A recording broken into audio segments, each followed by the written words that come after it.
folks. We're in the house. How we doing? How we doing? How we doing?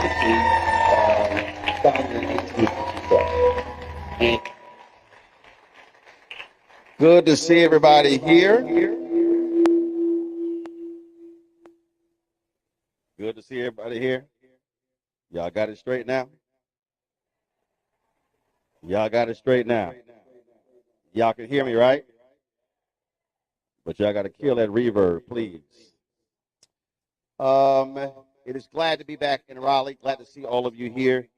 It was a few years ago when I spoke on campus. I was invited by Dr. Everett Ward, former then president of Saint Augustine's.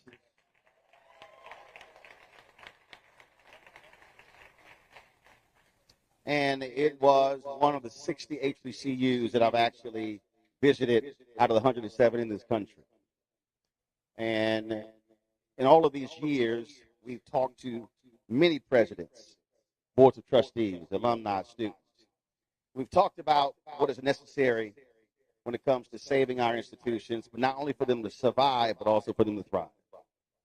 And this week, when I was talking to my producer, Carol, she was telling me about students not being on campus. And she told me that, but it's different when you're told that, but then you actually see it. So about an hour ago, before I came here, actually went by and shot this video here, so folks go ahead and roll it. Hey folks, Roland Martin here. So I am here at Saint Augustine's College, you see, founded in 1867. And before I came to our town hall, I wanted to actually come here. It has been some time since I have been on the campus, and I'm shocked, y'all. I'm really shocked. This is not COVID. This is not 2020. This is not 2021 when campuses all the country were empty. This is literally right now. The campus is dormant.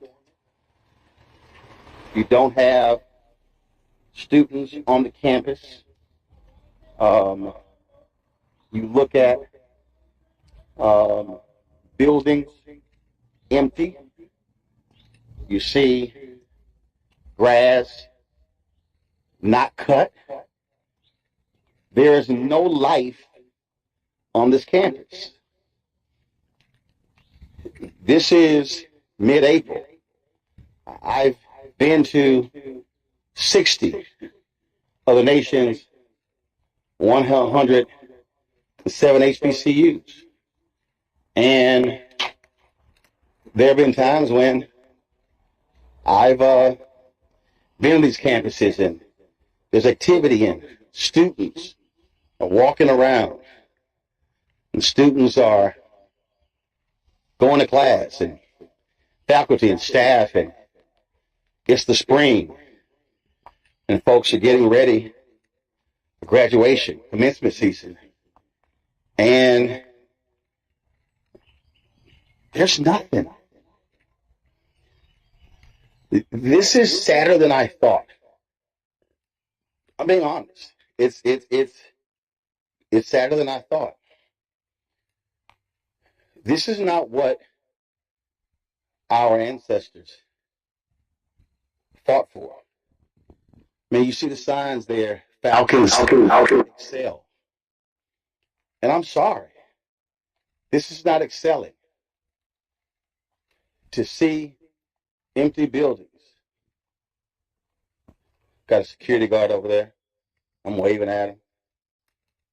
This is just, I can't believe this. Again, to be on this campus is quiet. There's nothing here. There's nothing going on. There's no activity. We talk about saving our HBCUs, but this ain't it.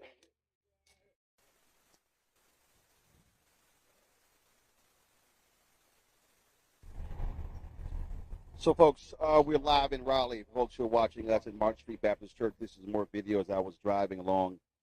And our goal tonight is to talk about how did we get to this point, what caused it, but also how do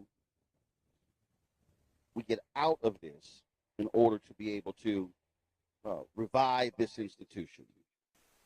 Uh, we um, we were sent a statement. Let me be real clear to everybody who's here, everyone who's watching. Um, for a period of time, we extended invitations to the university administration, to boards of trustees, to sit down, to come on the show, but to also be here. They declined those invitations. Now, for folks who understand, this ain't our first rodeo. We've had numerous institutions on my show that have gone through issues, that have had accreditation problems, that have come on the show, talked about it, been at college. We had Talladega on last night. We've had numerous other institutions. And normally when someone is trying to seek financial support, seek help, they are willing to tell their story, to share their audience.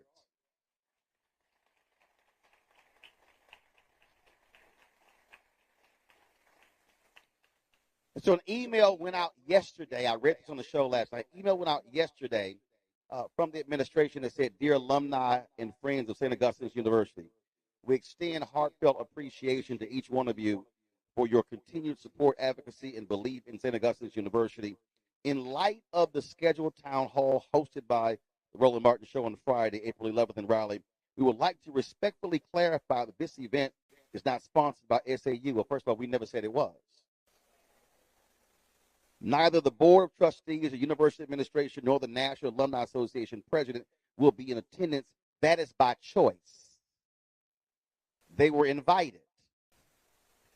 It says, "We fully understand the concerns expressed by many within the SAU family, and we remain committed to providing accurate information and meaningful updates at the appropriate time."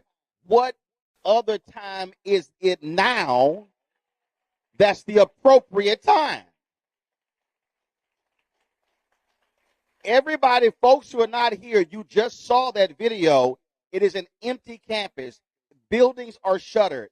Grass is overgrown. What other time than now is it appropriate to explain what's going on?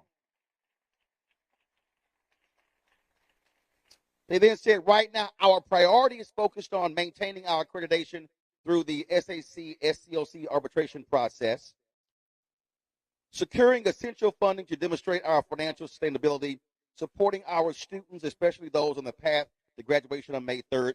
We appreciate your enduring love for our university, and we ask for continued, in boldface, unity, patience, and positive support as we take these critical steps forward. This is a defining time in SAU's history, and with your strength beside us, we will continue to fight for our legacy, our mission, and our future. Thank you for believing in SAU with Falcon Pride, Dr. Marcus Burgess, Interim President, St. Augustine's University. Allow me, before I introduce our panel, to unpack this.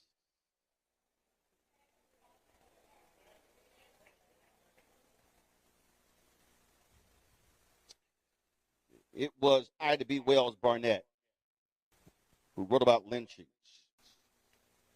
who said the way to right wrong is to shine the light of truth upon them. The focus of this town hall is to shine the light of truth upon what is happening to this institution, to this community, and to this city.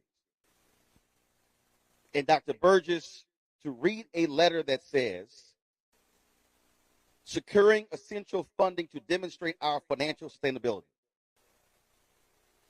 How can you secure additional funding to demonstrate our financial sustainability when you have not demonstrated an ability to handle the existing finances? Why would somebody keep giving somebody else money if they can't handle money? Why would someone give money to an institution when you rejected a loan at a lower interest rate, but you accepted one at a higher interest rate? That's just basic finances. Then this is what bothers me when folk talk about we ask for continued unity, patience, and positive support. First, how can you ask for continued unity when you have a fractured family? You cannot ask for unity if you don't exhibit unity. You can't ask for patience when folk have run out of patience because they are tired of being lied to. Lastly, you can't ask for positive support with a negative bank balance.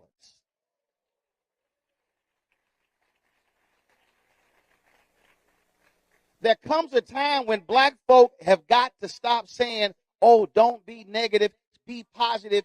But one cannot be positive when there literally is an empty campus 5 minutes away from here that shows no sign of life whatsoever. And when this board clearly has a history of not being able to run the university efficiently.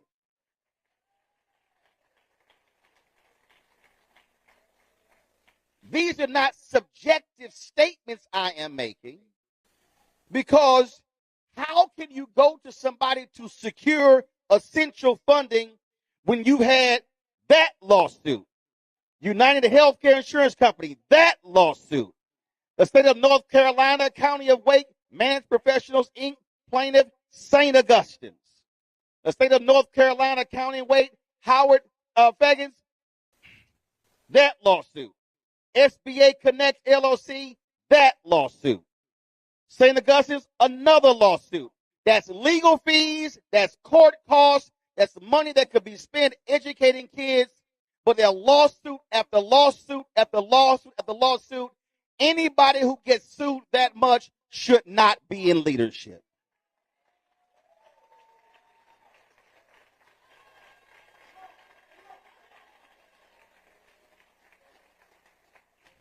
Now, folk need to understand, nobody pays me to say anything. I own the show. There's only one boss.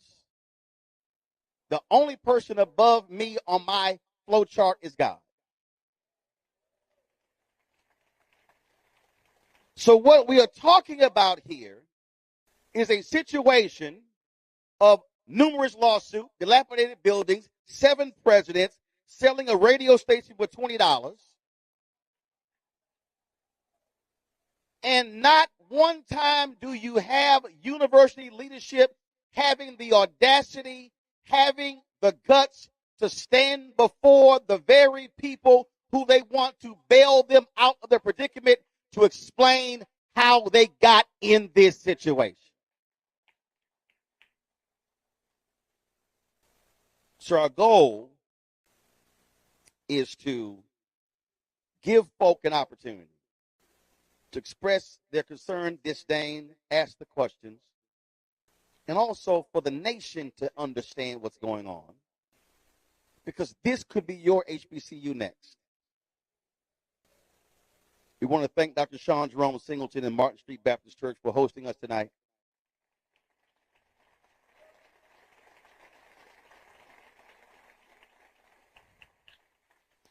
And if folk want to understand ineffective leadership, if you show me a business that has had 7 CEOs in 5 years, I will show you a business that is in trouble. This school has seen Diane Bortley-Suber, Everett Ward, Gaddis Falcon, Maria Lumpkin, Irving McPhail, Maria Lumpkin, Christine Johnson, on and on and on. Leslie Rodriguez McClellan, and now Marcus Burgess. When you look at this list, interim, interim, interim, acting interim. So you've only had 2 actual presidents out of the 7. Losing accreditation, millions of dollars in lawsuits, less than 100 current students, and a board that somehow claims they want unity, patience, and positive support when your track record is abysmal.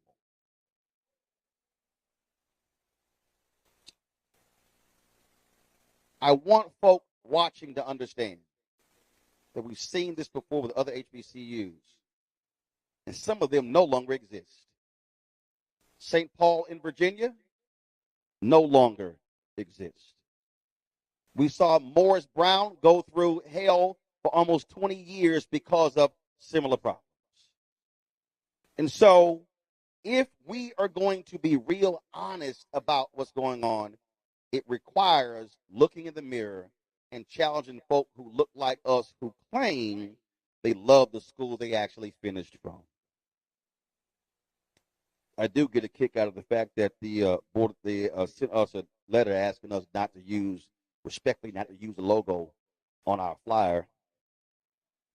Pastor, I don't mean no disrespect. My wife is a minister as well, but I was like, y'all go to hell. I ain't doing that.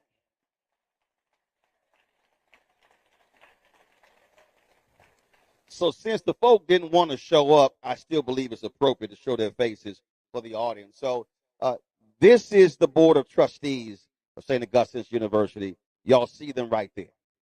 Brian Boulware, Hatley Evans, Antonio Knox, Joseph Lynn, James Perry, Sam Rodman, Leon Caldwell, Kenneth Barnes, Sophie Gibson, Charlotte Clark Turpin, Charles Elliott, Claude Tolbert, Colonel Dr. Matthew Webb, and the interim president, Dr. Marcus Burgess.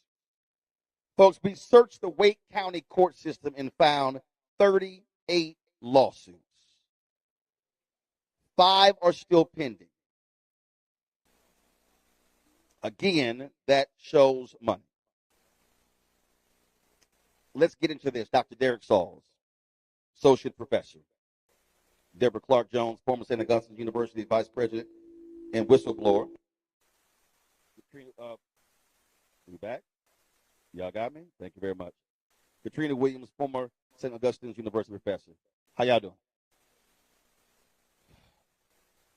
For the people who are not from Raleigh, for the people who are not North Carolina, how in the world did we get to this place?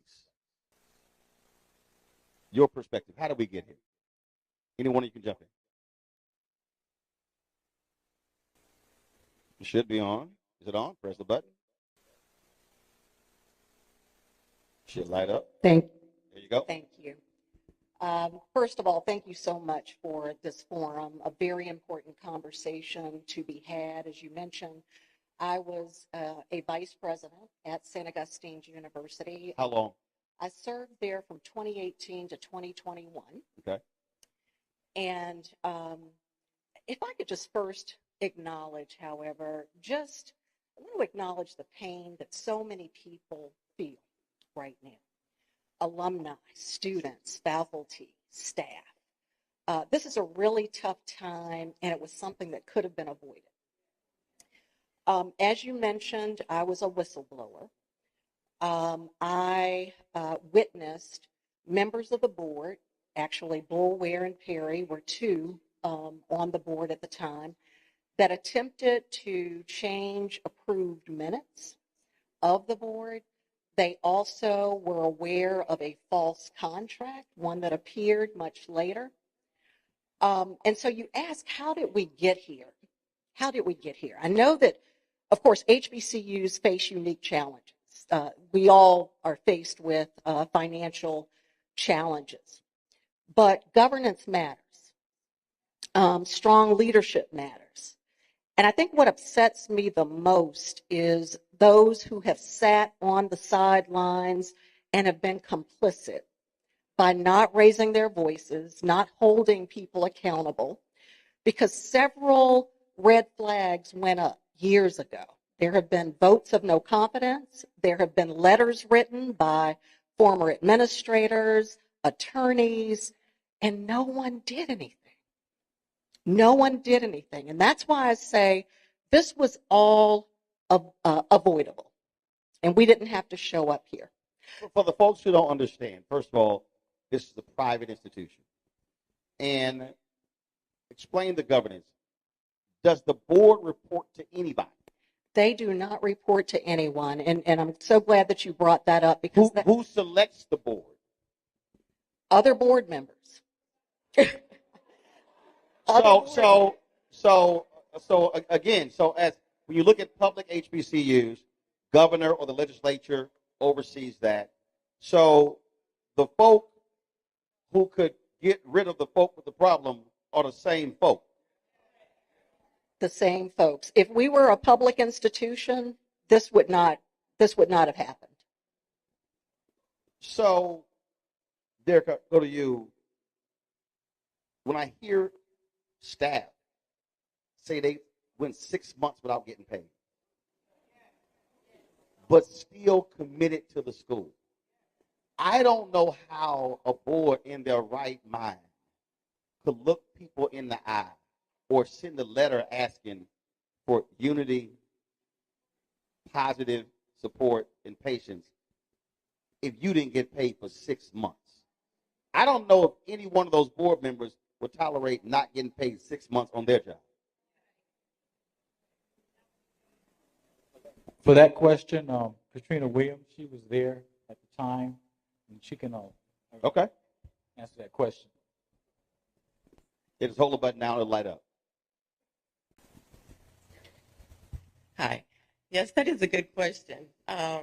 It takes dedication. So just by just being there for your students, being there with your fellow colleagues, you want to see the students actually finish.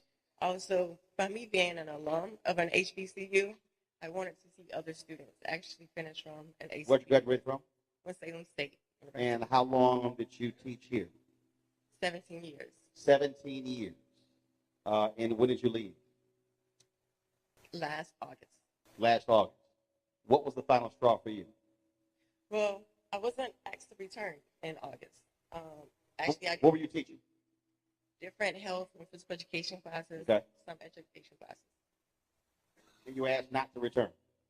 Well, no, actually, I had to go to, at first I was told that the contracts are coming, and then when August came around, I didn't hear anything. I ended up going to the school and asking, am I getting a contract or not? And so from there, So you're waiting for a contract, and you're waiting, and you're waiting, and you're waiting. School year approaches, and you still haven't heard anything. no. The only thing that was said is that they were making cuts. Other information that was given was that they were going to make us whole. I don't know what the definition of making someone whole was, because that was not clarified. Derek, how long did you teach? I taught there from October. All right, actually, let's do this here. Turn yours off. I'm going to go to a quick break. We'll take a commercial break. Y'all got to fix the microphone. We'll be right back. Rolling my Unfiltered, the Black Sun Network, live from Raleigh, North Carolina, at Saint Augustine's Town Hall. Back in a moment.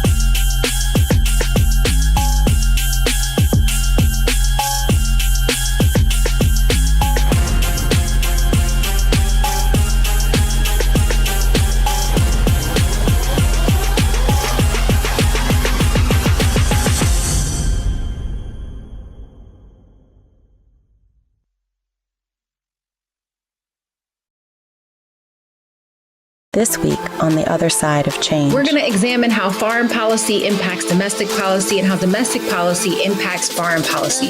We are all intertwined, and we're going to have Hannah Reid help us break down that topic. We should not want our country to be the big bad wolf of the globe, because that puts us in a really vulnerable position safety-wise as well. Only on The Other Side of Change on the Black Star Network.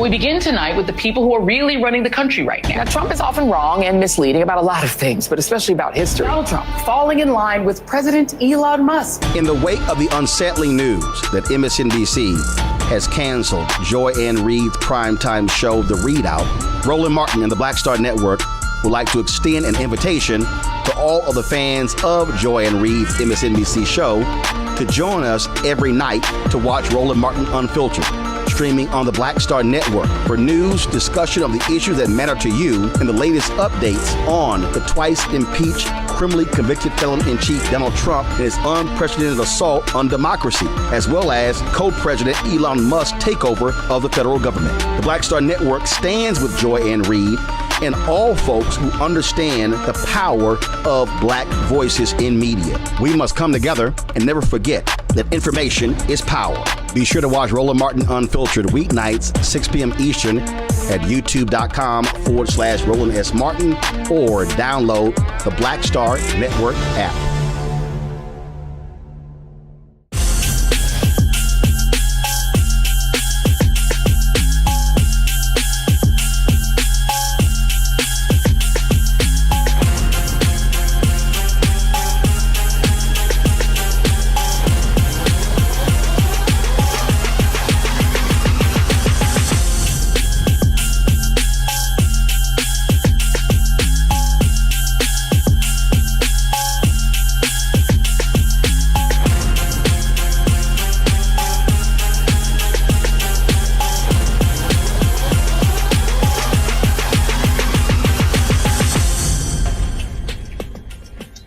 All right, folks, we are back. Martin Street Baptist Church. Sorted out the audio issues. A lot of y'all were complaining on social media, on the YouTube channel, so we have got it sorted out. So we're going to continue our conversation. And Derek, we're going to you before you went to the break to share your perspective of what's happening, what's going on, and just how we got to this disastrous place. Well, thank you for bringing the show to Raleigh. You know, now's the time when we take this to a national level. But the interesting thing about it is that I saw it coming, you know, and I saw it coming probably when President Ward got the school out of probation and got us back our accreditation back. It was like the board said, aha, you know, now we're going to make sure, you know, we're in charge now. And they started putting things in motion with, you know, Dr. Ward, because him and I would oftentimes talk, because we were in the process of building a public health program. We were the only public health program at an HBCU in North Carolina, and we had great notoriety. You know, truth be told, when COVID hit, we had 5 of our students who graduated and went out with contact tracing. You know, so we were credible. We had a lot of them go to graduate school. So when building a program with Everett Ward, he said we got to have service outside the gates. All of a sudden, I saw the board take a turn, you know, on him, and they had a knockdown, drag-out board where the police had to be called in. And I said, this is not right. So then Ward came back and said, you know, I see where they want to fire me. So I think it's best I just go ahead on and tell them, I'll be resigning. So what was the drama? I mean, because if you get accreditation restored, and then you're going back on the right track when it comes to finances, what you don't do is invite drama. What was the issue? The issue was the fact that they wanted, the board was violating SACS chapter 4. Where they're there for governance, they're not there for everyday oversight. So let's put a pin in that, and that particular point right there is the greatest problem, not just with HBCUs, but with a lot of our black organizations. A board of directors has a fiduciary responsibility. A board of directors is supposed to work with the president. Again, I can tell you horror stories of numerous HBCU presidents and board members who have said to me over the years that the greatest problem, if you ever see an HBCU with dramatic problems, it is a board that's trying to run the institution, as opposed to the president running the institution, and then they hold the president responsible. There have been numerous cases where board chairs are trying to be the president, have applied to be the president. You've got, and they're ignoring that. You've got boards should not be talking to staff members. That's not. She's like, oh, you done.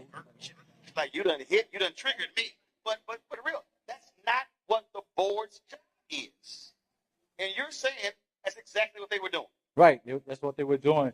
It became an interesting caveat because in March, when they fired, President, Ward, we were standing on, on the quad, and he was telling me that, hey, look, the board wants to lease out some land to another university that's landlocked. He says we're not in a position to do that right now because once you start leasing out land to them and also accepting their money, it's only a matter of time before they're going to try to take over the whole campus. He says we're at a point where we're striving for stability.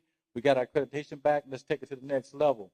The next day, he was told, to leave campus, and they marched him off campus. And then they brought Dr. Falcon in. And the beauty with Dr. Falcon is Dr. Falcon had, turned, Shaw around and stabilized it before, he was, another young lady came in, became, president over there.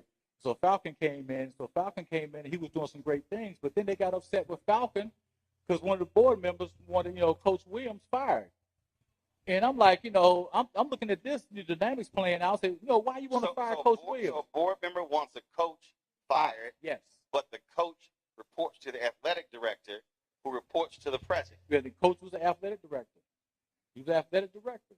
And and so then the crazy thing about that is that with Falcon, they decided they want to get rid of Falcon because he wouldn't fire Coach Williams. So I went to another board member who I knew, and I told him, I said, look, don't get rid of Falcon. I said, we're at a point where I see Falcon at 7 o'clock in the morning walking around the campus. And I said, why you walk around the campus?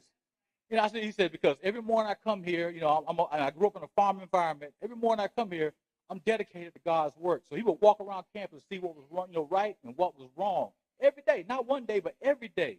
So, so then they told, Coach Falcon, if you don't fire Coach Williams, you got to go. And so I told, I told one of the board members, I said, look, can you go tell your boy, to chill, to relax, and then next thing I know, this board member comes to me saying, hey, I don't care if you like Falcon or not. When we get rid of him, we got enough votes. When we get rid of him, you anybody else that want to go can go behind him. And see, I'm like Deion Sanders. I got receipts. See, but see, it's at a point of time that when I came, over to Saint Augustine, I just left Duke. I came there on a mission, and then I'm seeing this and seeing what this board's doing, and then the very person, who's doing this on the board, I saw him one day, chastising a student. He walked behind a student when he first became a board member, and the student didn't know who he was. He goes, you know who I am? The student said, no. He said, you need to know who I am. And I was just shocked. A board member was talking to a student like that way. And I have told. And is that person still on the board? Yeah. And the thing about it is that I have verification because when these things happen, I sit down with people and I tell them, hey, look, this is what's going on. Because like, with Deborah here, I started seeing things happening. And I told her, I said, look, I know your father was my mentor. He's like a dad to me. I grew up with the family. And I said, your mom was here. I grew up with your mom. Mom here. I said, something's just not right with this. So she did her soul searching, and she became a whistleblower. I know she probably agonized, but it was the right thing to do. Right. And so I would go around telling people, I said, this is not right. That's not right. But the problem was, everybody talking about, well, I want to hold on my job. I don't want to be a snitch. It ain't about snitching. It's about thinking there are thousands, probably millions of young people who need HBCUs. Right. Because what happened in the state of North, I studied. The state of North Carolina said, okay, now you got to have a 2.75, to go to UNC system. Okay, now they can't get into any, black HBCUs with less than a 2.75, but some of the kids in high school, they had to work. One girl came to me, she had a 1.75, and she wanted a scholarship in public health. And I told her, I said, I don't know if I can do that because we have a 2.5. And she said, well, please, Dr. Sauce, I had to work while I was in high school, help the family out, because some of these kids are getting refund checks to send them home. The story needs to be told that we're going full circle with our families. We're trying to get to the point, and somebody mentioned earlier, we still see those little old ladies wheeling up in wheelchairs at graduation, said, that's my baby. So that's where we're at. But when I saw this board member, he came after me wholeheartedly. I got a USDA grant. Those great vineyards on the campus, I planted those. And I said, I'm planting them because because if you go and you look at Saint Augustine's was a vintner. So you know the history.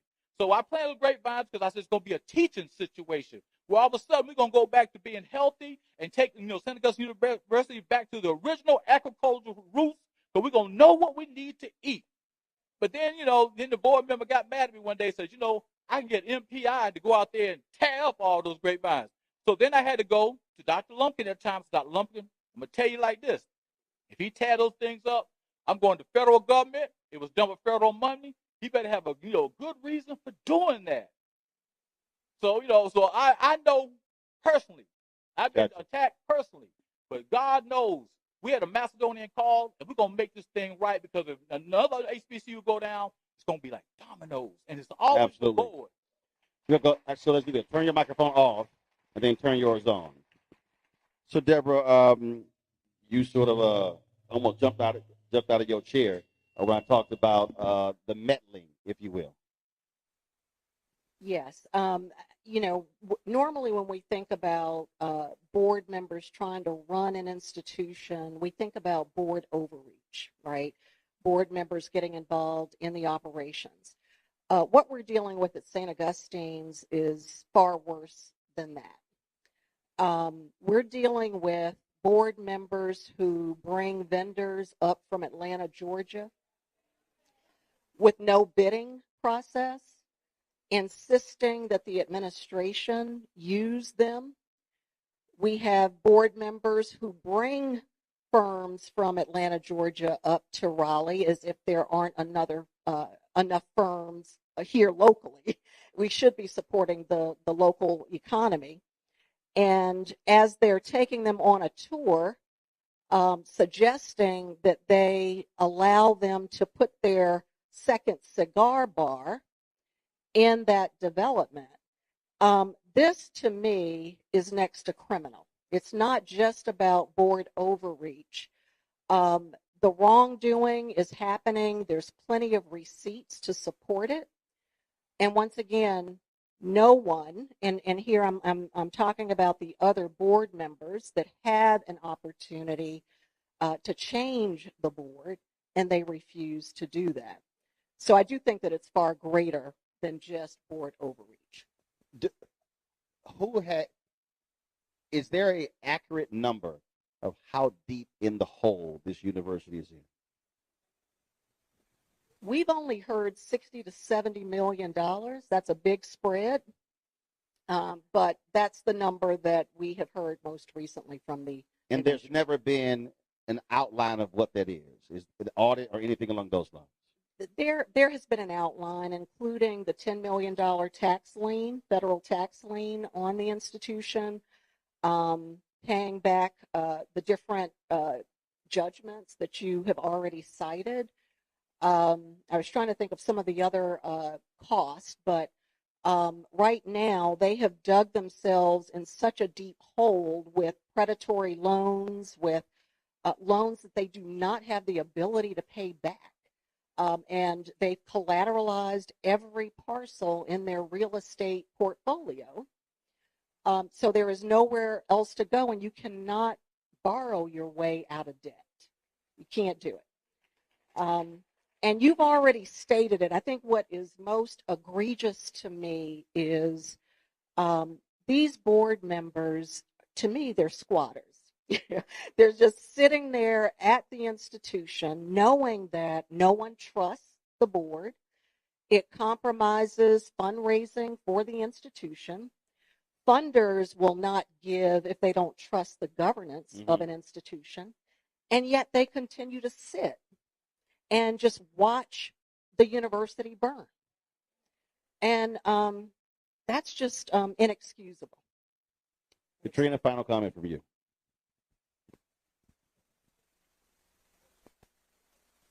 This is use no. We're gonna use the same microphone. We ain't here. Yeah. We know 2 mics work. Pink and yellow, they work. Go ahead. So you asked why did the faculty and staff stay? Well, I was saying it was because Hold it right to your mouth. There you go. okay. I was saying it was because of dedication, but also many of the faculty and staff didn't have the same interaction as Dr. Sauls received, like with board members. So we were in the blind. And so when you're in the blind, you're going by what your leader says, and you want to be able to trust your leader. So if your leader is saying, hold on, keep steady, that is what the faculty and staff was doing. But then, as staff and faculty, if you have a question, you cannot get answers. For example, with me, I've been having insurance issues since I got there. And so For all 17 years? No, not all 17 years. I'm about to say.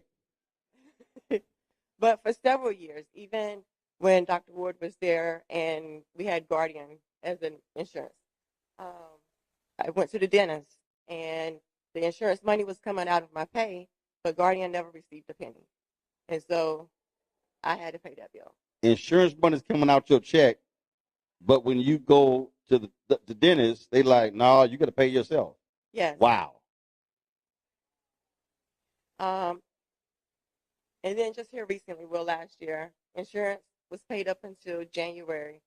And so we were told that we will be our insurance will still be covered all the way up until the end of July 31st. Well, all the doctor appointments that I went to from January all the way up until July, I am now responsible for those bills. Wow. All of that is absolutely hard. Appreciate all 3 of you sharing your story. We're going to go to a quick break. We come back. We're going to talk to students. How are they being impacted by what is happening here at St. Augustine's University? We're here with our town hall here, folks. Martin Street Baptist Church. We'll be right back. Roland Martin Unfiltered, right here on the Black Star Network.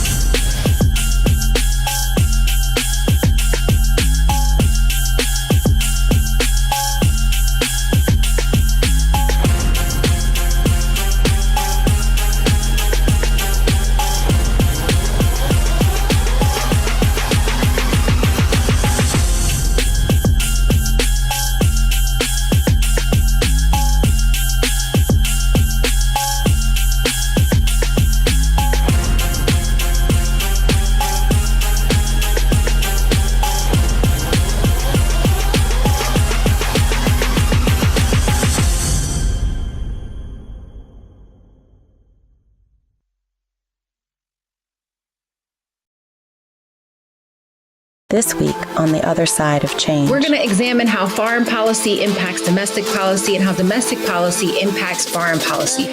We are all intertwined, and we're going to have Hannah Reed help us break down that topic. We should not want our country to be the big bad wolf of the globe, because that puts us in a really vulnerable position safety-wise as well. Only on The Other Side of Change on the Black Star Network.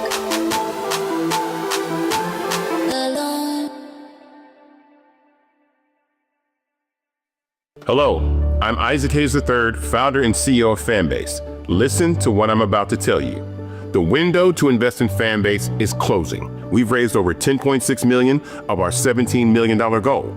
That means there's room for less than 6,370 people to invest in Fanbase for the average amount.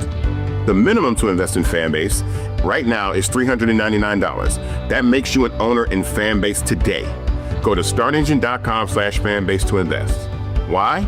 Because current social apps have taken advantage of users for far too long, with content suppression, shadow banning, harmful racist content, and no real tools for monetization and equity.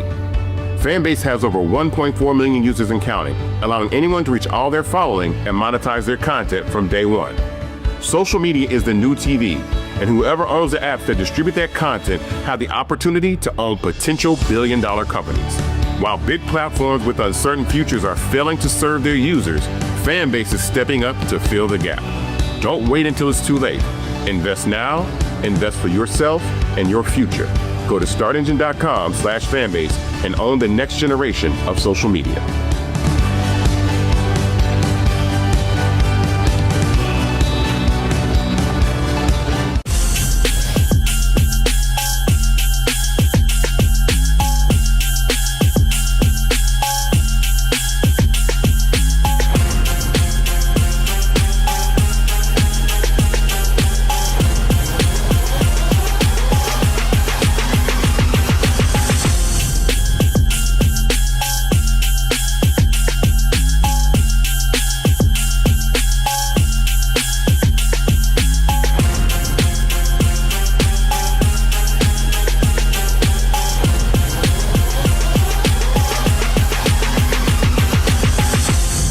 folks, welcome back to Martin Street Baptist Church. No, they did not name the church after me because I came here. That's not true. That's not true.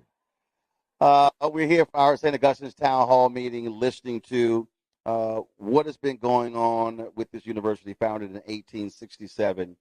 And the thing I think we need to understand, and I said it in that video, here's an institution founded 2 years after the end of slavery, a period of reconstruction, going through Plessy versus Ferguson, going through Supreme Court decisions, going through 92 years of Jim Crow, going through the Black Freedom Movement. And there's no reason in the world with African Americans, with wealth today, knowledge today, that those folks were able to fight through all of that to keep this school thriving. And now it is suffering the fate that it's going through right now. I want to welcome a couple of students here who are joining us.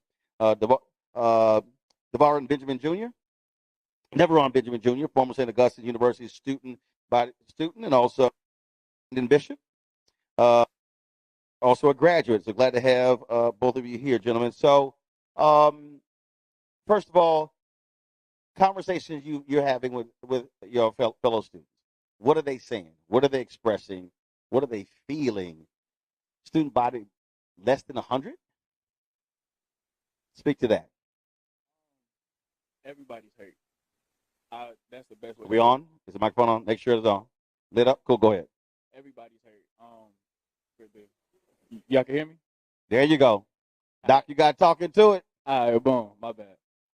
Yeah, everybody's hurt, basically. That's the best way you could put it in simple terms. But in long term, to us, this is a second chance school. So we came here because we might have messed up somewhere or because we didn't have anywhere to go, basically. Mm-hmm. And when St. Aug put a lot of effort into getting us there and no effort into keeping us there. So, thank y'all. So when we get there, we're expecting to make a change. A lot of, not me personally, but a lot of us come from like low income areas. So we're getting there trying to make a change. And then we get there and it looks too familiar. It looks just like where we live from. And it has nothing to do with us. We came here with a goal to graduate, to get out and do better for ourselves. Right. But when we get there, we get gaslit. We get told that the reason we're acting like this is because basically where we're from and like we don't care about the school. But the leaders don't care about the school. So we're following the leader who does not care about the school. So it frustrates us, and a lot of us couldn't finish. We had to go back, including me. I'm struggling myself. I transferred, and it's to a point where I can't get out of bed to go to class sometimes. How long were you at St. Aug? 3 to 4 years. 3 to 4 years. Yes, sir. And you transferred where? To A&T University. To A&T. Thank y'all. How far are you away from graduating? So now I'm a sophomore. Yeah. So how? So apparently St. Aug wasn't keeping up with the credits. And the way wait. You were here 3 or 4 years and you transferred to North Carolina A&T and you're a sophomore. So yes, they not only weren't keeping up with credits, but like the other curriculums in the school. So A&T went to a different curriculum to make sure that A&T people can be successful because they seen holes where they were, and they made sure to fix it.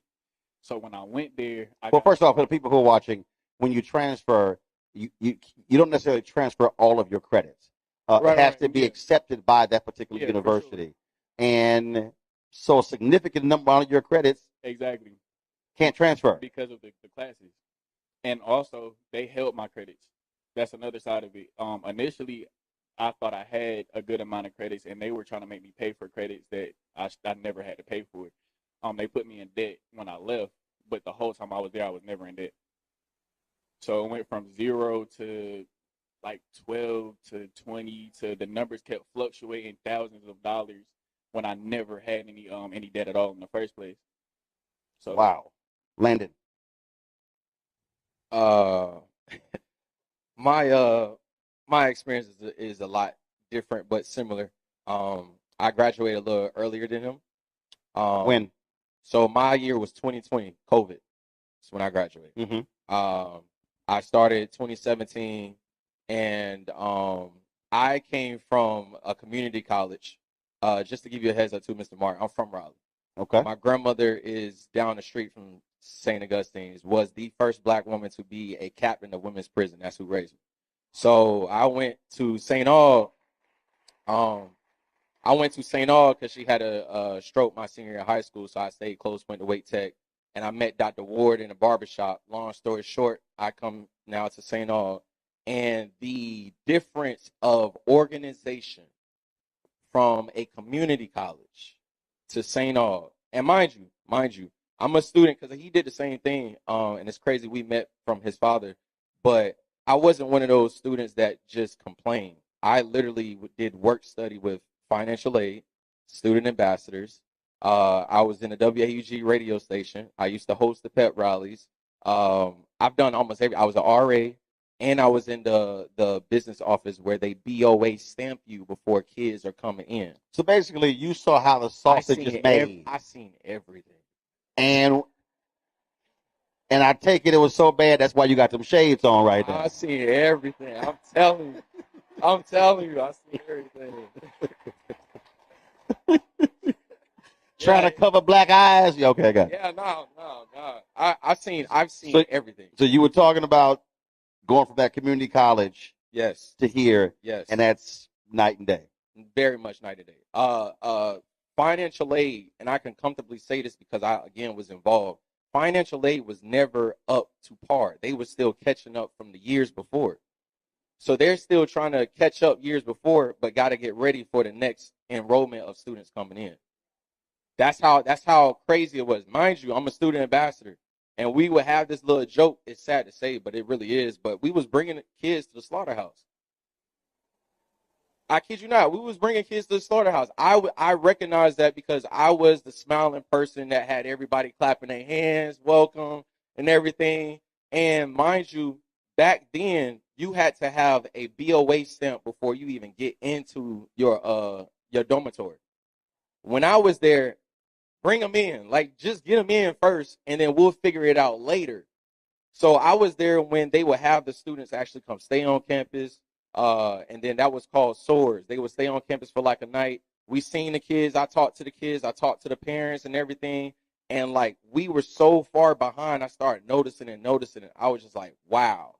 So that's when I started actually being involved with the financial aid and BOA to see how the process works. Once I realized how the process works, then that's when I went from a poster child of St. Augustine's to now a renegade. Because I started asking questions. We had a town hall. Now, I have nothing against those who have certain people as a superhero in our community, but remind you, I'm from Raleigh, Mr. Martin. So people that I've seen, I just so happen to know I got a different vibe and feel at an institution in my backyard. We had a town hall meeting with Dr. Ward. It was a last-minute town hall meeting. We had the town hall meeting. Everybody's asking questions, and none of the answers are coming from Dr. Ward. So we're like, okay, one of the biggest things for us is like, why are we paying $2,500 for student activity fees and we don't see no activities? Like, we can't even park in certain places. The only time and this is how I met his dad, Devron. I vouched to the alumni. I'm like, the only time we see a spirit on campus is homecoming. After that, campus is dead. So I asked Dr. Ward, I stood up and I said, Dr. Ward, and this is verbatim. I said, Dr. Ward, with all due respect, what is it that you really do know? And some of y'all said, that. So you can imagine Dr. Ward was like, and it was never out of bad intentions, y'all, at all. I'm a student. At the end of the day, I'm living through these experiences like knowing a lady fell through the floor type experiences in our dormitory. And she had to crawl out the crawl space, Mr. Martin. And they offer her lunch. Not insurance, nothing like that. But I asked Dr. Ward, I said, what is it that you do know? Because it's like all our questions are not hitting. And he said, well, you stand up since you're a son. We are all sons and daughters of St. Augustine's University. That's how he talked. He cool though, for real. But He said, what would you do? I said, Dr. Ward, I would have a conversation with these students. You're not living in these dormitories that don't have no heat in a freshman building. How many times? You was in Latham too, right? They still didn't have heat and they had situations like that. And I graduated already. Yeah, you got mold situations. You got the floors are caving in that literally a senior citizen lady who was over the dormitory fell through the floor. You have fried chicken Wednesdays and they would fry fish. The tag is still on the fish when they put it in the grease. I done seen it all. That's all I can tell you. I done seen it all. Deveron, the thing here is that what really jumped out when you talked about you're trying to play catch up. And the reality is you can't outrun that debt. And at some point, and then it's exacerbated when you keep having new leaders. What years were you here? I believe I started, was it 19? 19 to 19. So you started in 2019, left in? I think it was like 22 or 23. 2022, 23. When you started seeing these president, interim, what were students saying? Because I'm sure they're like, wow, another president? Yeah, so at a point in time, I actually was supposed to work for the president, and because things were so bad, I got I'm not gonna say pushed to the side. It was COVID. I'll put it like that. So they didn't really have space. The students were confused, for lack of better words. There's we didn't see one leader. That's the best way I could put it. We didn't know who or what to follow. Which also goes back to what I had said earlier. It really, that's the word, confusing. What are the current students? What are they saying in chat rooms? What are they saying in conversations? Are they just like, I'm just trying to get this sheet of paper and get out? I can't speak for the current students. I can say that was the goal for everybody when we were there, though. Nobody at a point wanted to graduate from St. Aug because it was hard. Like he said about the dorms. My senior year there, I got basically kicked out of my dorm in Latham. No, it wasn't. It was Fallcrest. That's like the upper dorms, basically. I had the GPA for it. I made Dean's List, the whole nine. And when I got there, I didn't have a lock on my bathroom door. So I didn't feel comfortable staying there because of the culture of like where it was. And I asked them multiple times, like, can you just fix it? One day I got back and there was somebody else basically living in my dorm and they told me I had to go back to Boyer. Boyer also at the time. Someone's living in your dorm room? So I took all my stuff out. One day I came back and there was somebody else's stuff in there. It was somebody else's stuff in there. I had a girlfriend at the time. And I was in her room more than I was in my upperclassmen room because I didn't feel comfortable. That's just what it was. So I also knew a freshman young lady. She came in on scholarship, and in the process, part of the process is they're supposed to just go to Fallcrest, which again is the upper dorms. She wasn't in Fallcrest at all. Her parents had to come. I think she was from New York or something. Her parents had to come down and flush them out because they was going to run around. Like he said, there wasn't any questions being answered. So she came in on full ride scholarship and was in one of the lower dorms. So they just really don't keep any promises. Do you believe that with all of this drama, it is going to be near impossible for them to get new students? Absolutely. And hear me from a student perspective. There's no culture being praised right now about St. Aug. How are you gravitating students? I was the person that was telling y'all, yo, come here. The reason, honest to God, the reason I came to St. Aug is because they told me, if you can get through St. Aug, you can get through anything in life. I kid you not. That so far has probably been the truth. But as far as a culture, when you go to an institution, you don't see that pride no more on campus. And that's what I was telling to the alumni at the time before I met his dad. Like, don't nobody see the pride here no more. Well, first of all, after today, there's nobody to see. Exactly. There's nothing to see. I mean, it is a ghost town. Right. And so I have I pledged a wonderful fraternity, Kappa Alpha Psi. And I still have some young guys. Just keep in mind, without Alpha, you Kappa Psi. I already knew what you are. I'm just saying. I mean, it's a cute youth group. Never that. Just saying. Never that. It's all Alpha's a good. fraternity. That's a youth group. But go ahead with your point. Never that. Go ahead with your point. But to the point is though. Hey, he shouldn't have brought it up. It's all love. It's all love. It's all bring love. it up. I'm gonna shut it down. It's all love. It's all love. But to be able to, and then you came here dressed like a Sigma. But go ahead. I'm sorry. See, you shouldn't have brought it up. See, sorry. See, that's all right. I ain't sweating it at all. It's all love. It's all love. Go ahead. To across actually all. If now that we're speaking on that, to now look at all of the Divine Nine. Did you know that some fraternities or chapters now have to give their chapter name if Saint Augustine is done? So I have to deal with young boys, my young neos who cross, and I'm like, my goal to them the entire time, what are y'all doing? What's y'all game plan to get out of here? Y'all want to pledge, but y'all not thinking about y'all end goal of getting out of college. Right. Mr. Millette told me that every time. He was like, the goal ain't for you to stay in college and have fun. You need to find your way and get up out of here. Absolutely. So to them, it's like, I don't know.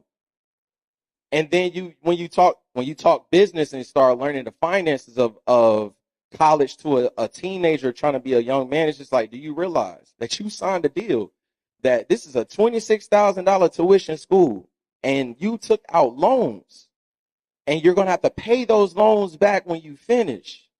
What is your plan now? Because you're not going to finish. Now I've seen so many people say, I'm done. Like I me and him had this conversation out there. When you try so much and you come into a culture where it's just like, this happens, nobody wants to continue forward. Right. And what it does is, I take it, your class, y'all, they ain't giving anything back. And that's part of the deal. The reality is, if you have an awful experience, the last thing you're going to do is write a check. So now the next generation has it even worse. And the reality is, what you're describing, what the previous panel described before, is literally, it literally sounds as if, and I'm going to say this, it sounds as if that there is a deliberate attempt to starve, kill, and destroy the university. It's funny you say that too.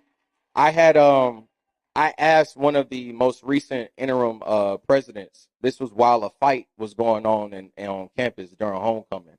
And I'm like, I'll just say the president. I said, do you believe in our motto?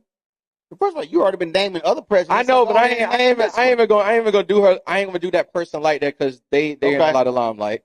But I'm gonna have some integrity. But I said, do you believe in the motto though? And that person said, no, I actually don't. Because our motto is excel. An interim president. Right. It's to transform, excel, and lead. You bring these kids from St. August mainly to 252, DMV, Baltimore, Virginia, all that. Then you have all the international students that are coming from rural areas as well. You bring them to a situation like this, and you sell to them and their family. Bring your kids. I kid you not. The hope that Coach Williams gave to a lot of international students and just people in rural areas, unmatched. But when they have to deal with not getting their financial aid back, when they have to deal with when it's time to go on, when it's time we got Christmas breaks and etc., they're barely getting anything. Mm-hmm. So it's just like now it's how are we transforming any of these kids coming from rural areas and showing them how to excel and lead? And that was the biggest thing. Gentlemen, we appreciate you sharing your story. Thanks a bunch. We come back, we're going to talk with a state representative about what's happening here with St. Augustine's University. Folks, we're here at Martin Street Baptist Church in Raleigh for this town hall. It's a lot to take in. And again, imagine what the very people who founded this university, what would they say about the current state of St. Augustine's this moment right now? We'll be right back.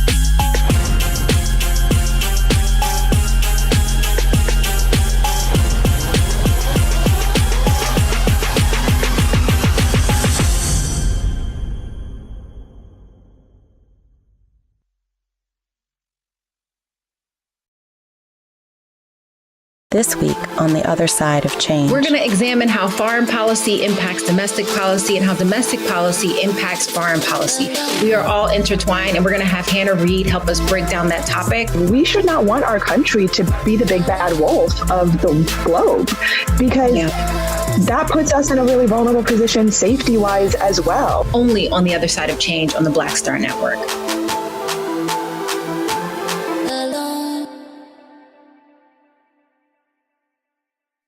What's up, y'all? Look, Fanbase is more than a platform. It's a movement to empower creators, offering a unique opportunity for everyday people to invest in Black-owned tech, infrastructure, and help shape the future of social media.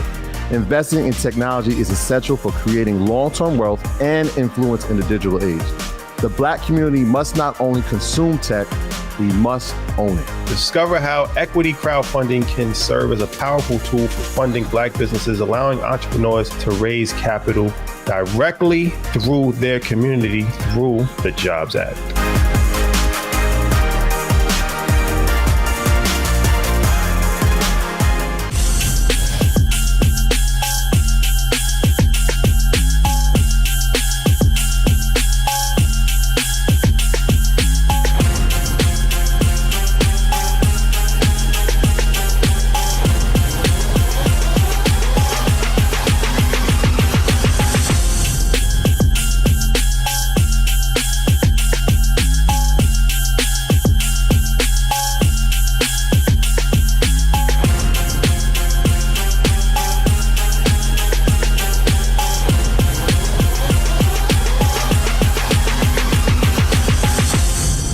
Welcome back to Martin Street Baptist Church for our town hall. Saint Augustine University here in Raleigh, North Carolina.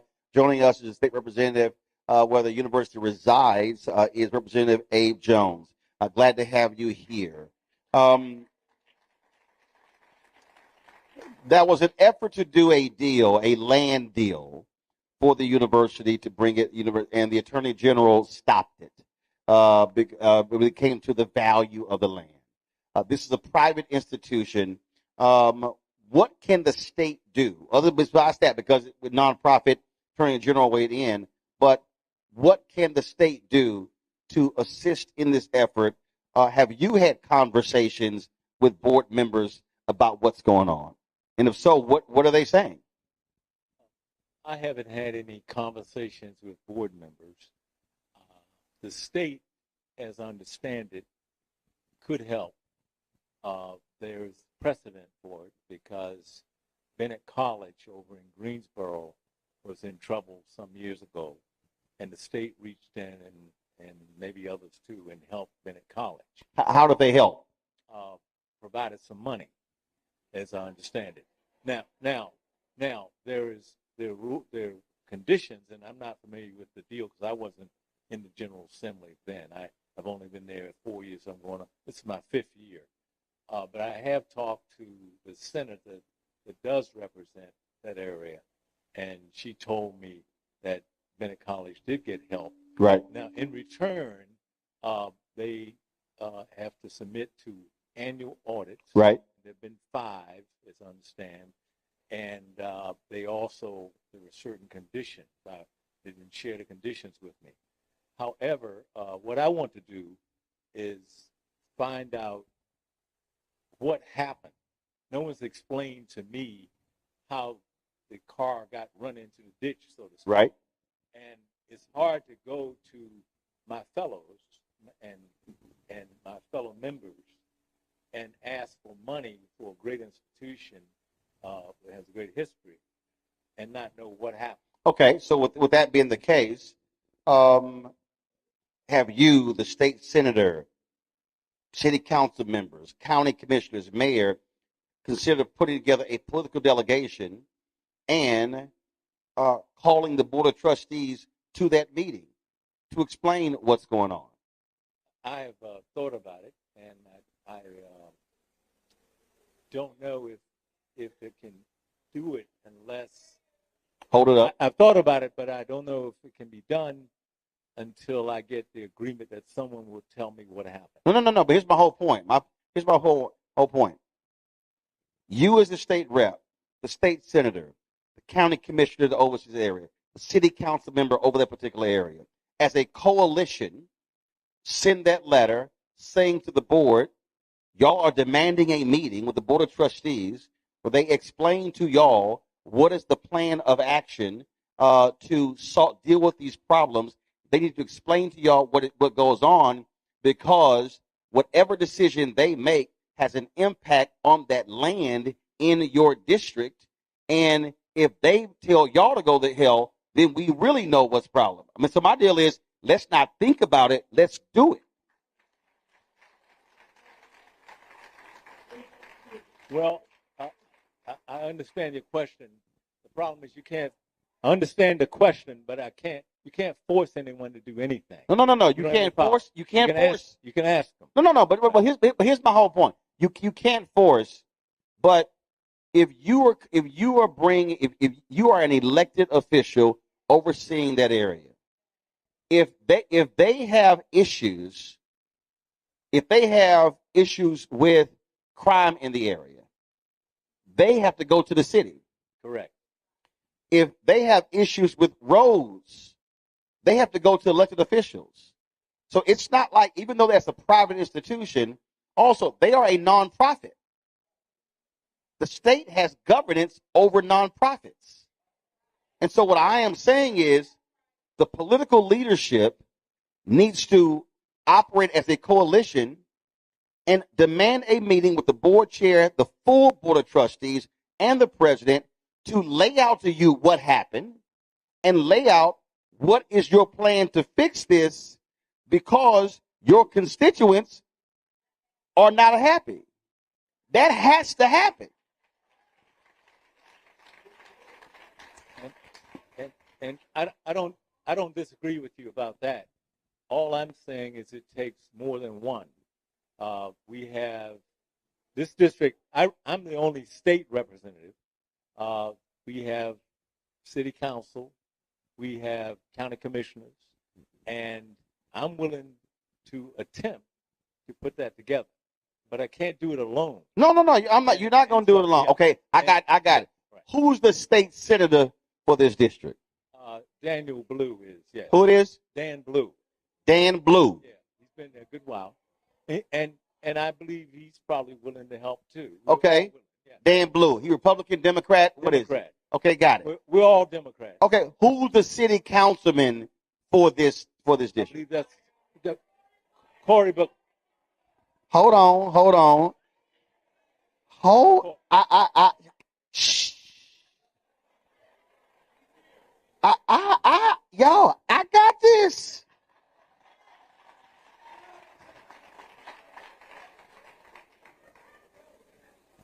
The councilman's here.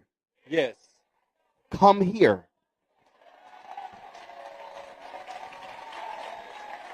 I told y'all I got this.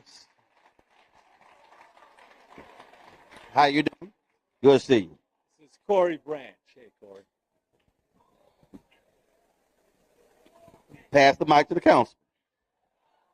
Councilman, yes, sir. Have you attempted to have any conversations with this interim president and the board of trustees about what has happened and what their plan of action is? Yes, I have. And I've had a conversation.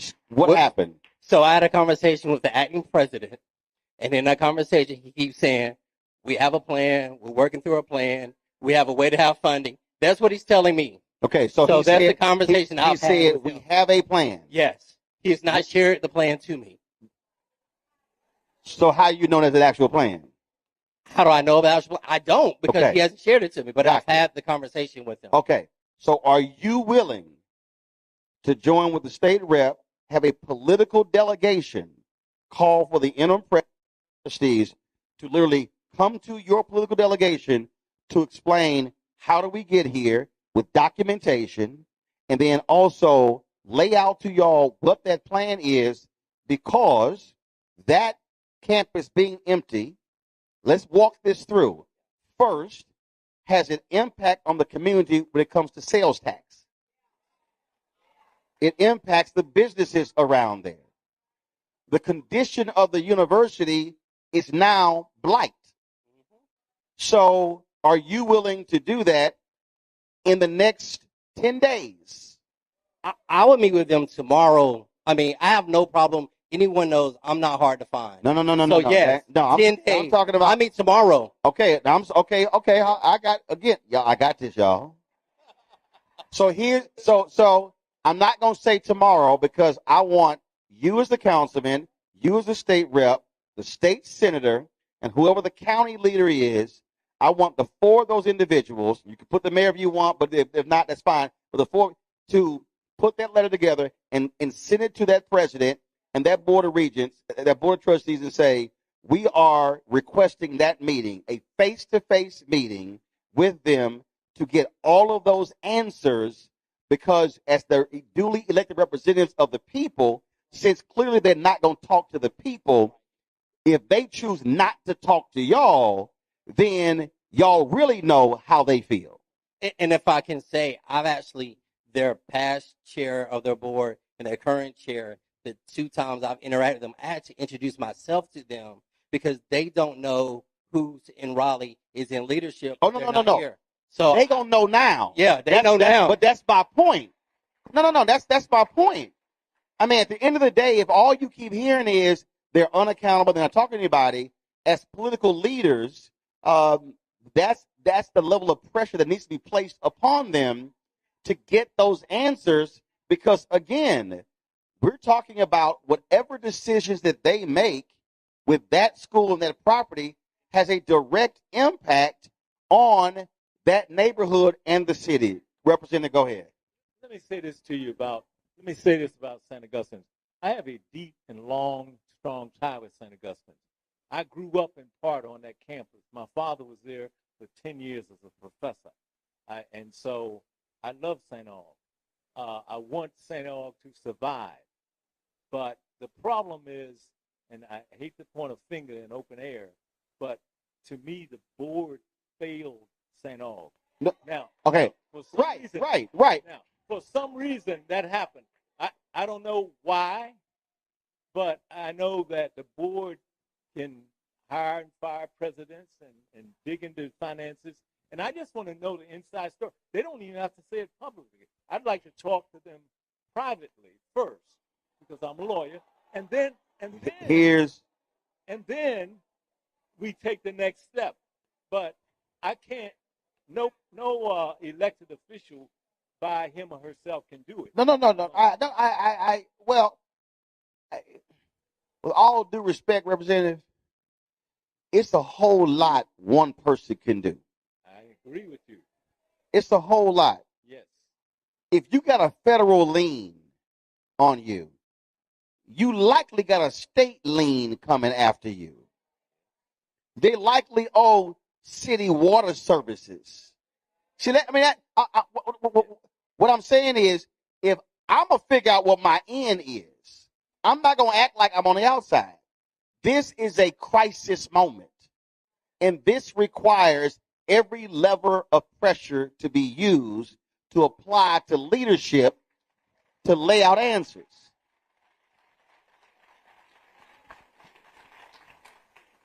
So, leaving here, I believe the 2 of you communicate with the state senator and the county commissioner, and the 4 of you in the next 10 days, 7 to 10 days, get that letter to them requesting that meeting and give them a deadline to respond. Not open-ended. Make it clear y'all want that meeting in 10 to 14 days and bring all the documentation with you. That has to happen because they just can't continue with, well, they're working on it, have a unity, positive, and all that sort of stuff. No, that's all words. All of those words will not solve the fundamental problem of this university literally on the brink of extinction. I agree with you. And so we good? We're good. Somebody did a horrible job of management. Oh, it's obvious somebody did a horrible job. Right. And we have to get to the bottom of it. Yes. But it takes. Speak right to the microphone. No, speak it to the microphone. No. Pull up closer. There you go. I agreed with you, and I'm willing to be one of the people to help solve it. All right. So here's the deal. Y'all going to get with the state senator, the county commissioner, joint letter, in the next 10 days. Give them a deadline when to meet, and y'all let me know if they say yes, yay, or nay. Cool? All right. I appreciate it. Thanks a lot. We're going to go to a break. We come back. We're going to talk with some other folks, the community impact of what's happening with St. Augustine. You're watching Roland Martin Unfiltered right here in the Black Star Network.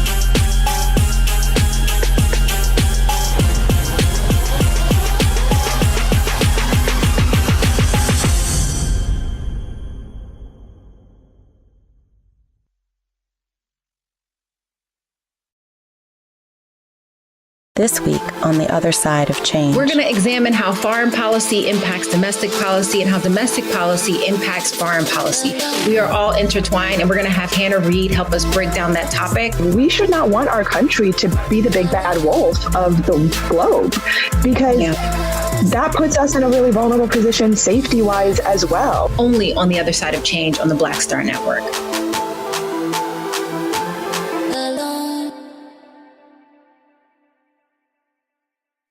Hello, I'm Isaac Hayes III, founder and CEO of Fanbase. Listen to what I'm about to tell you. The window to invest in Fanbase is closing. We've raised over $10.6 million of our $17 million goal. That means there's room for less than 6,370 people to invest in Fanbase for the average amount. The minimum to invest in Fanbase right now is $399. That makes you an owner in Fanbase today. Go to startengine.com/fanbase to invest. Why? Because current social apps have taken advantage of users for far too long, with content suppression, shadow banning, harmful racist content, and no real tools for monetization and equity. Fanbase has over 1.4 million users and counting, allowing anyone to reach all their following and monetize their content from day one. Social media is the new TV, and whoever owns the apps that distribute that content have the opportunity to own potential billion-dollar companies. While big platforms with uncertain futures are failing to serve their users, Fanbase is stepping up to fill the gap. Don't wait until it's too late. Invest now, invest for yourself and your future. Go to startengine.com/fanbase and own the next generation of social media.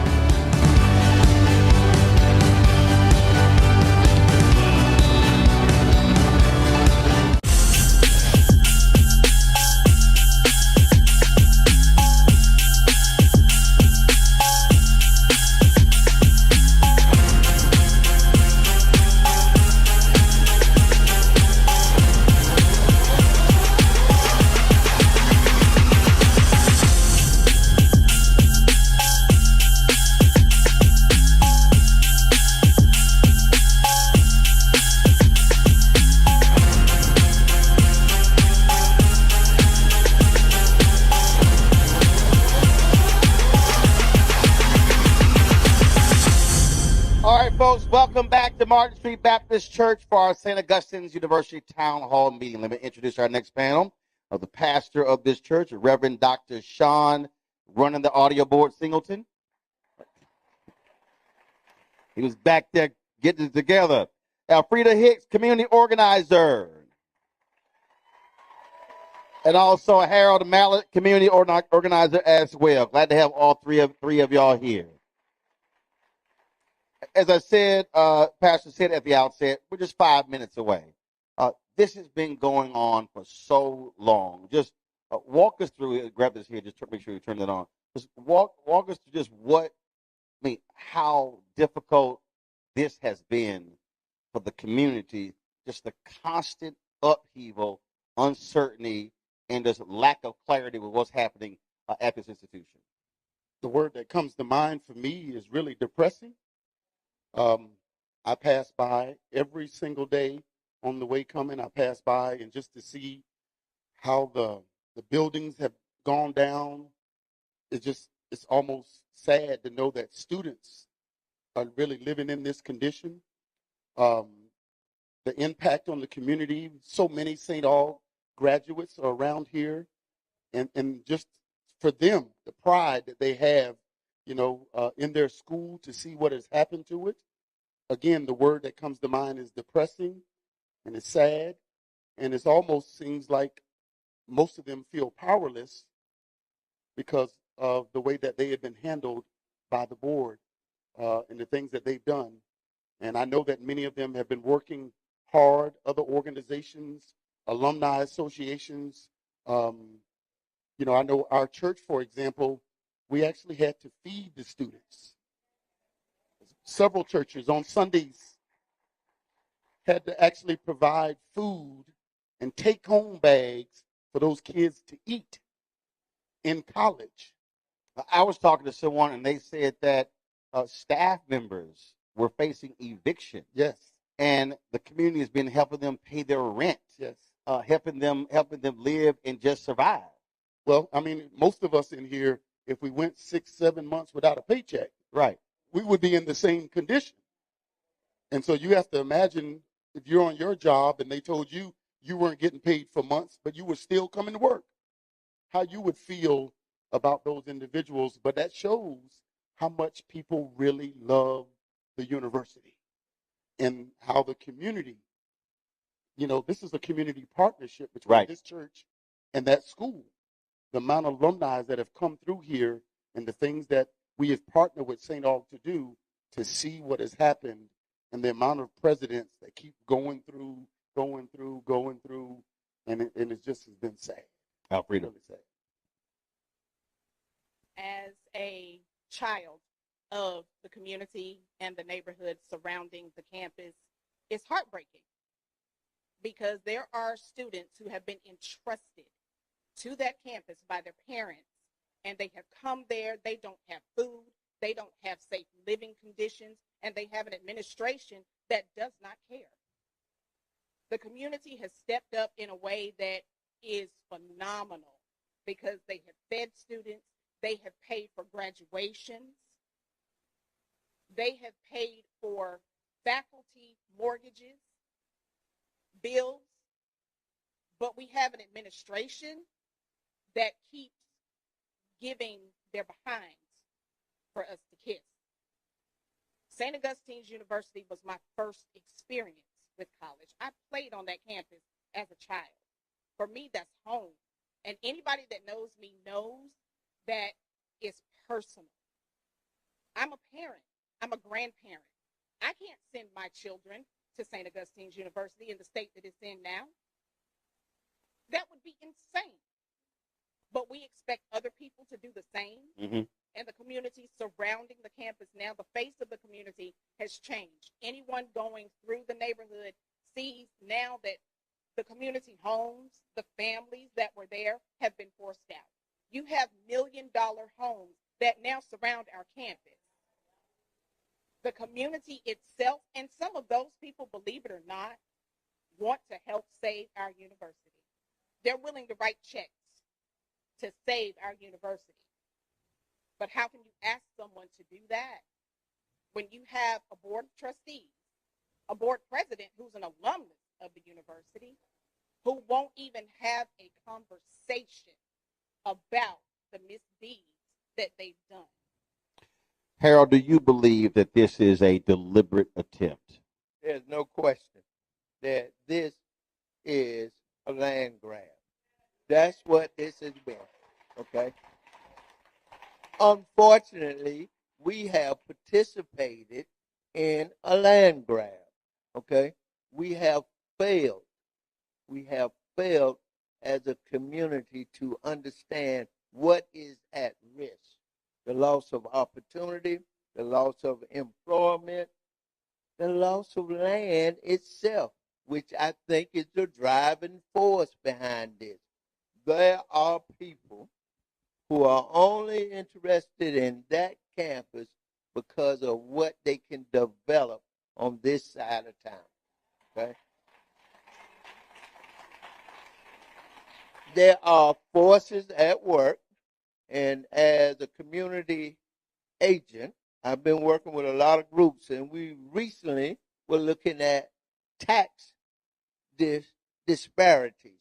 Okay, the southeast side of Raleigh has always paid a higher tax than the rest of Raleigh. But what happens now when you have new neighborhoods being developed, $400,000, $500,000, $600,000 houses, those individuals who've been living in their homes for years now can't pay their taxes. So what happens? This is a land grab. This is all part of a land grab. But the shame of it, Martin, is we have participated. We, in terms of us as alumni, we should have been done called their hand.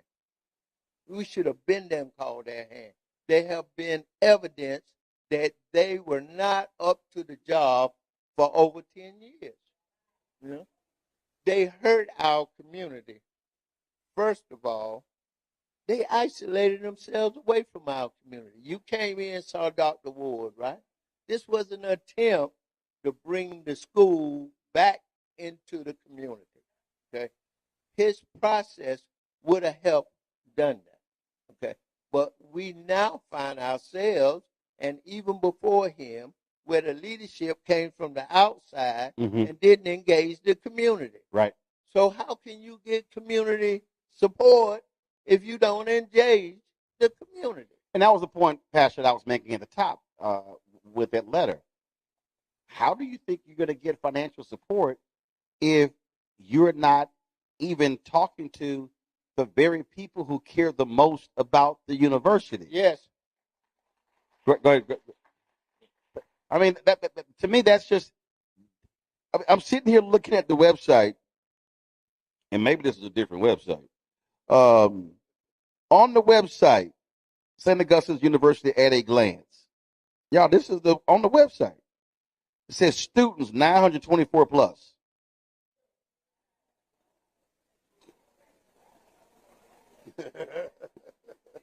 Okay, I guess y'all think I'm lying. It probably has been updated in years. It's 924 plus. What year was it last? No. It's about SAU. It says St. Augustine University at a glance, facts and figures that make SAU a place where students thrive. Sitting on, literally, this is the text on the website. St. Augustine's University was established in 1867 in Raleigh, North Carolina by the Episcopal Diocese of North Carolina, a 4-year liberal arts university with an average enrollment of approximately 1,000. SAU sits on 105 lush acres just north of downtown. So I think the only thing on here that's accurate is 1867 and 105 lush acres. So from a community standpoint, what's next? It's hard to say because I know there are several organizations that I'm a part of. One Wake, the Ministers Associations. We've tried to call them to meet with them. We had a press conference a few months ago right down on the steps on Fayetteville Street, and we invited them to come. Not one showed up. We rallied to try to get Self-Help, which is another organization, a lending organization. They offered them a loan, I believe it's 6-7%. They turned down a loan of 6-7% to keep a loan of 29-30%. It just doesn't make sense. No, it actually does make sense. Well, that's called another plan. Another plan. And so when I say that, it is organizations that have reached out, have tried to offer alternatives, have tried to offer financial backing, but it has all been turned down so that they can pursue a plan that I know I've never seen. The congressman said he's never seen. State rep. But they say that it's there. But organizations have tried. It's been futile, but they have tried. But I know the invitations have gone out to meet with individuals on that board, and it has not been accepted. We've even had a fundraiser in the parking lot here at the church, right here. But they would not come, would not participate, would not be involved in whatever has been attempted by this community. Alfreda, what do you see as what's next? What's next for this community? What's next is the community coming together, galvanizing to save the university. It's just, to me, it's simple. That university has sustained the community surrounding, and vice versa. It's been a reciprocal relationship for my entire life. And I see the community partnerships that are waiting in the wings to come forward and say, okay, we've got you. We've got this.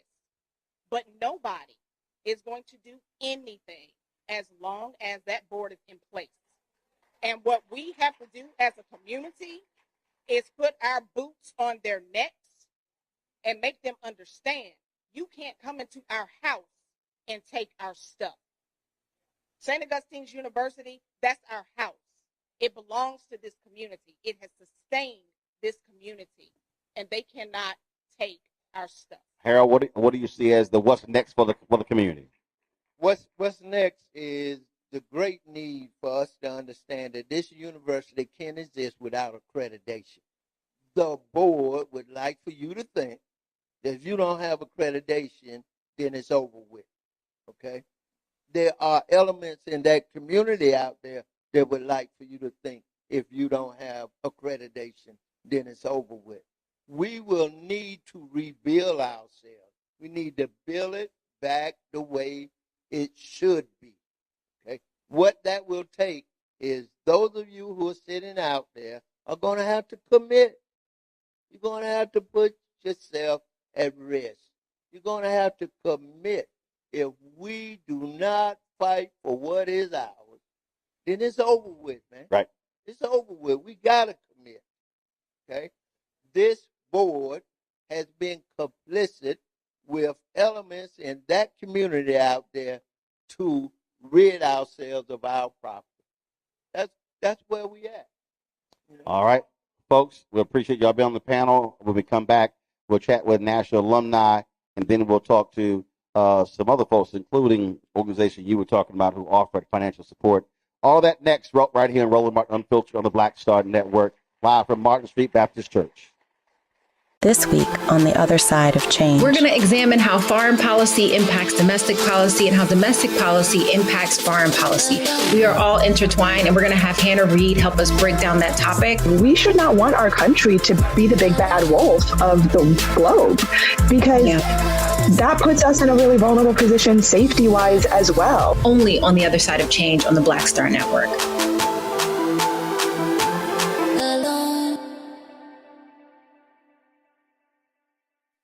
Hello, I'm Isaac Hayes III, founder and CEO of Fanbase. Listen to what I'm about to tell you.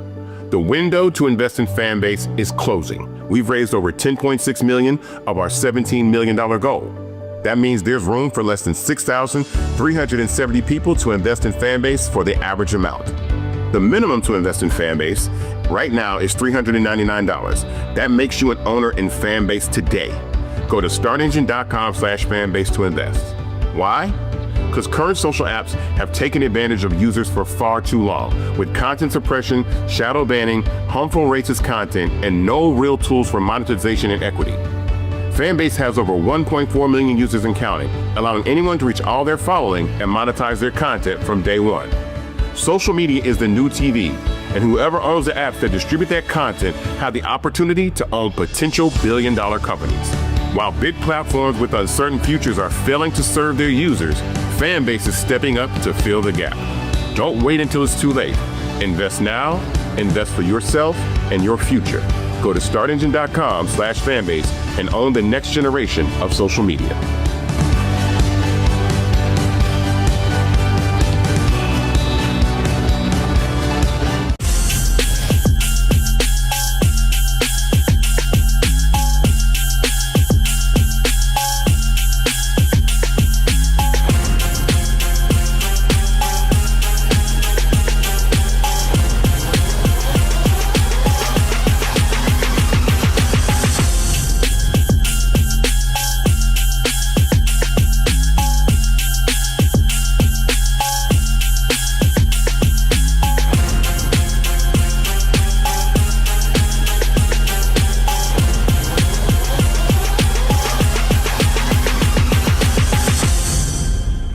Just two more panels here as we talk about what's happening with this university that is, of course, founded in 1867.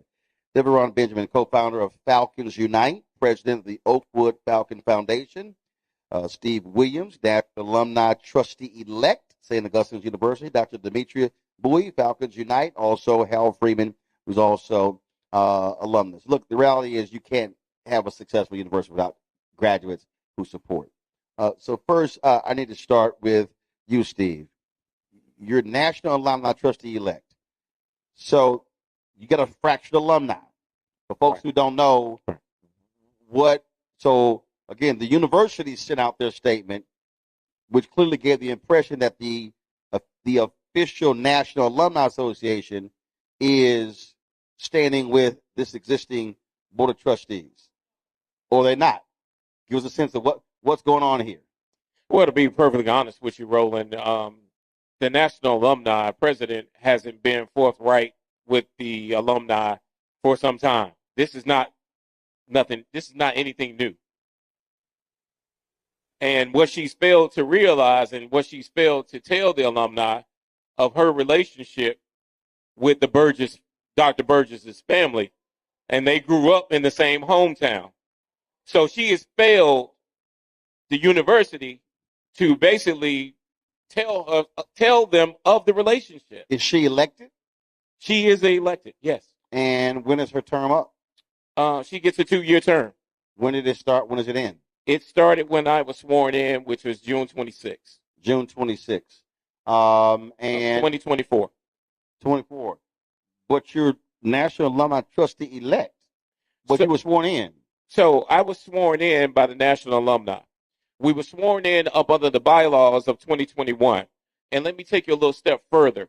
The bylaws that we were sworn in under were changed.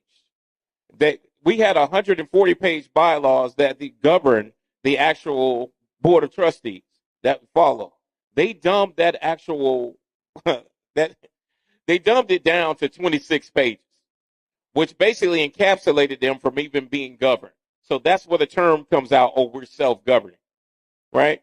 So what they did is what my position, what they said is that it's only a word that says shall, meaning there will be an alumni representative shall be a part of the board.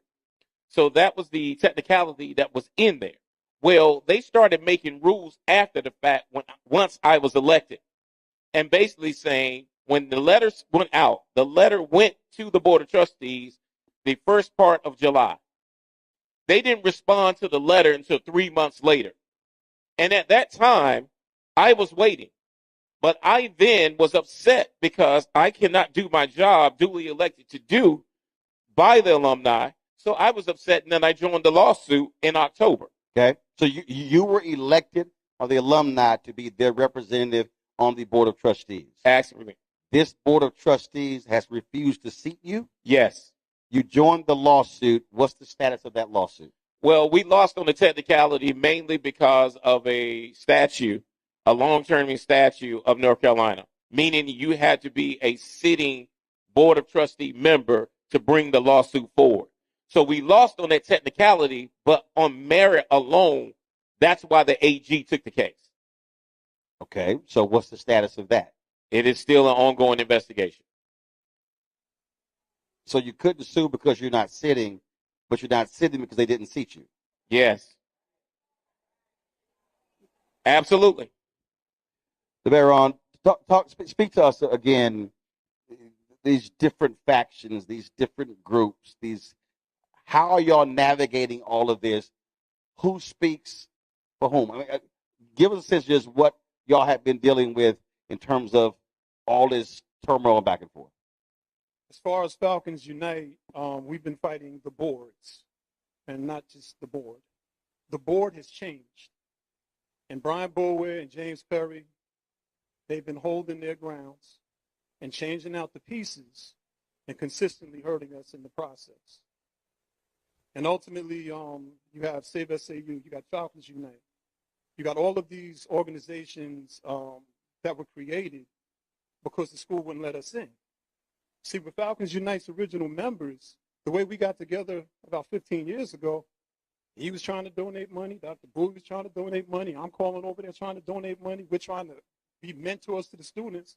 No one would call us back. Y'all trying to give money. Okay, I'm confused. Demetri, y'all trying to give money, but ain't nobody calling you back to take your money. Okay. And the crazy thing about dealing with St. Aug is they know what they're doing, meaning that board and the way this one was developed. When Brian Boulware came back, he came through Falcons Unite. And he came back looking at what we were doing, and we were seen as renegades because we were calling out the things that wasn't right. And our receipts were the receipts, just like, Dr. Saul said. And the thing about it was we never wanted to be a part of the university as far as, being an employee or anything, but we were concerned alumni. And we were the generation that was sort of that gap, that transgenerational gap. So you got the older generation, they got the money. We're sort of trying to get the money, or we're getting the money. And then the younger folk are looking at us like, we ain't got no money, but we listening to y'all. But St. Aug wasn't listening to nobody. And when Brian Boulware and James Perry in particular did what they did, the bait and switch, you had somebody like Roderick Miller, who was the vice chair of the board of trustees. And if you Google Roderick Miller, he was the #1 economist in the country. So we're talking about needing money, but we got the #1 economist in the country on our board. But you know what they did to him? They wrecked him. And what I mean by that is he was strong enough to withstand what they were doing. But everybody has a reputation. Who wants to be a part of something where you know something ain't right, and then every time you come, you hear about board members disrespecting women? I know I've been on many a phone call with certain board members, and they've said some things about women, and I checked them in real time. Grandma raised me. You can't call women bees and stuff like that. You can't. It's not happening. You can't do that. And I don't understand the slander laws and stuff like that, or the libel laws or whatever. But if I could say everything I wanted to say, it would start with Brian Boulware and it would start with James Perry. James Perry, you were my father's friend. They went to high school together. And the fact that you're disrespecting our legacy like this, James Perry, is disgusting. You have a building that's worth $80 million named after you. You've been in legal and law. All of those lawyers that are on the board, y'all know what y'all doing. Stop. Y'all know what y'all doing. Like, we know what y'all doing. There's no mystery to this corruption. There's no mystery to this corruption. And watch this. Brian Boulware, when he came through Falcons Unite, he's all up in our group. Yeah, you all are right. Let's get all the bad people out of there. Not knowing that this knucklehead was going to come up in there and start tripping. And when I say tripping, they can't talk to us because everybody on here and our other members, we talk to board members. We talked to the presidents. We talked to faculty and staff. When they did what they did and pulled all of that money somewhere, something ain't making sense rolling. The money just was there and the money just wasn't there. And then you got somebody like my son who, when he was talking about what they did to him, do you know what that did to us as a family? Because I know what they were doing. I know what they were doing. And I'm saying, no, my son, he wanted to go to St. Aug. And he went. And we talk about failing our children. It's a double failure because we fighting for the legacy. Now you got my child, my niece, and all the students that we were bringing, because they always used to say about the under 50s, y'all don't bring no money. Well, how are we supposed to do it? Bring students. We started bringing students to the school. And all they kept doing with misinformation and lying is lying on people like us. For instance, Deborah Clark Jones. The way Brian introduced her to me, I would have thought that Deborah Clark Jones was the worst thing in the world. But the thing about it was we had our own minds. That's the beauty of Falcons Unite. We're independent. You can't control us. And then we double back and push back on them like, wait a minute, you said A, B, and C about Deborah Clark Jones, but what'd you just say about that woman over here?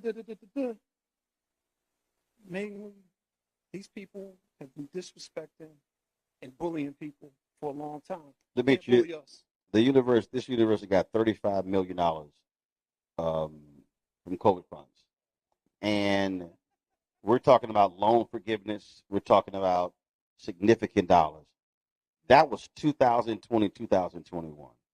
I have talked to other HBCUs that's talked about how that money saved them, allowed them to pay off debt, things along those lines. I do not understand how they got 35 million, and here we are 5 years later talking about how bad this is. Roland, I think somebody stole some money. Roland, they told my son he owed 12 grand. He's a legacy student. How you owe 12 grand? You didn't. They never gave my son a refund. My son was a senior. They never gave him a refund. How he owe you all this money, but you owe him all that money? And then when you call them on it, they don't say nothing. They hide. That's what cowards do. That's what they do. Take advantage of children, take advantage of women, disrespect people, bully people, run through the campus. But see, the funny thing about it is it wasn't weakness with some of these people that got ran up out of there. It was their pride, their sense of being, their sense of God. Because all that stuff about being postal and stuff, it should have applied for some of those things before. Please, God, forgive me for what I have to say. Demetria, go ahead. Just to add on to what Devron was saying, to answer your question, Dr. Christine Metfeld did what she was supposed to do with the money. If you remember, you said the key word, COVID. So what happened during COVID? The kids were sent home. Dr. Metfeld applied that COVID money to those children's accounts. Everybody had a 0.00 account. So it's weird when the children are saying, how did I get a $40,000 balance? How did I get a $16,000 balance? How did I get a $5,000 balance when I had a zero balance? And I just want to pivot a little bit because I'm the mental health professional on the team. I'm a therapist. And I tell this story a lot of times to the alumni when we have our Zoom meetings. The treatment that these individuals inflicted on not only the students, but the staff is egregious, to say, put it kindly.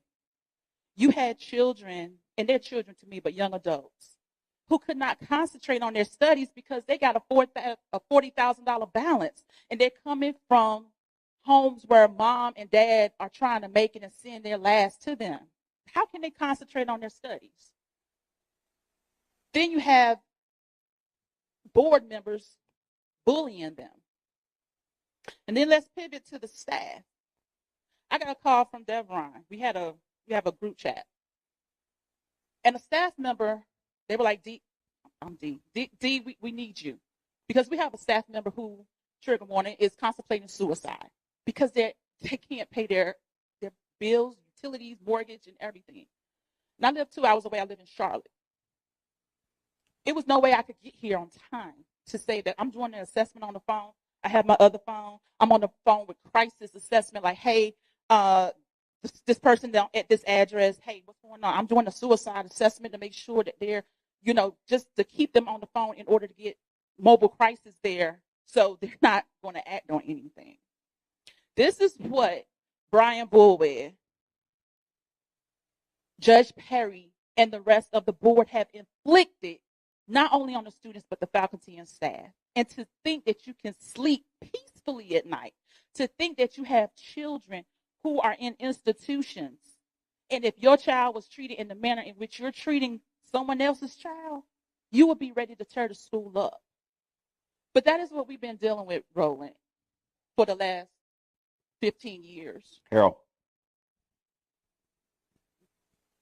Another thing I want to pivot off of what Demetria was saying is that all of the things that people may have seen us do on campus for the students, another arm that we have under our umbrella, Student Alumni United, where we tried to be that bridge for those students in amidst of all the chaos, to give them financial support when they need it. We bought batteries, we bought tires for cars so kids could get home, plane tickets, you name it. If a student or somebody needed some sort of assistance in the midst of all that has been going on within the past 3 years especially, we tried to give that support so that they could persevere and see it through. We don't know what's going on with the administration. We don't know what their true intents are. We don't know what the plan is. So our focus was on the students, because if my child was there, I would want an alumni or somebody to be able to be that bridge for them when I can't be there. And that's when we would go through great pains, and we would raise money with alumni to have cookouts for the kids, to try to boost morale for the kids.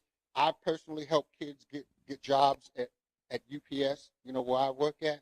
And we tried to do everything that we could to help the continuity of life on campus. And everything that we have ever done, we have always dropped the line to the administration, to the president, and told him this is what we're wanting to do. And sometimes it got to the point where I said, you know what, this is what we're doing. And there have been times that we have actually come on campus just to do a check, and they would try to keep us off campus to keep us away from the kids.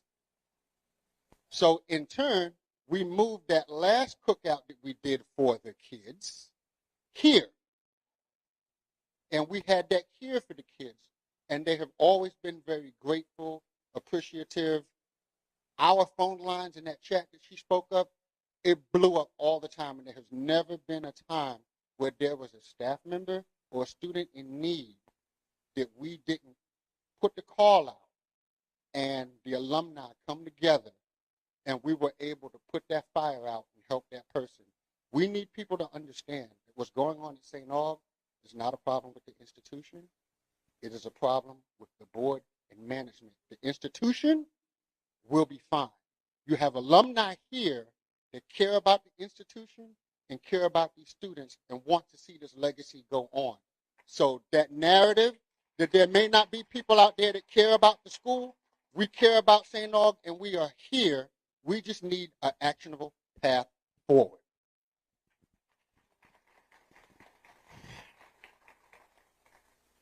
I have to gather myself before I talk, mainly because it's been a real triggering situation, right? We brought 25 students to St. Aug, and we had to watch all 25 leave and transfer. This group, Falcons Unite.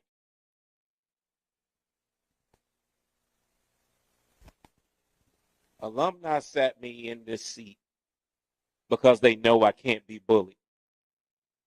They haven't sat me because they know that all of them would have been going out the window by now. See, I was raised by now my 94-year-old grandmother. I still have her. She raised me with morals that you do not harm anyone, but you definitely do not harm children.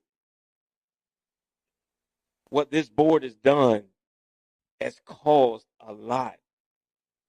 I mean, sitting there listening to these students talk about their experience, listen to my nephew's experience and seeing what he had to go through. Understanding that these students, 80% of the students that come to St. Aug are first-gen students. So what does that mean? That means their families basically pony up what they could to send them to there so they can make a way. They can be the difference in their family.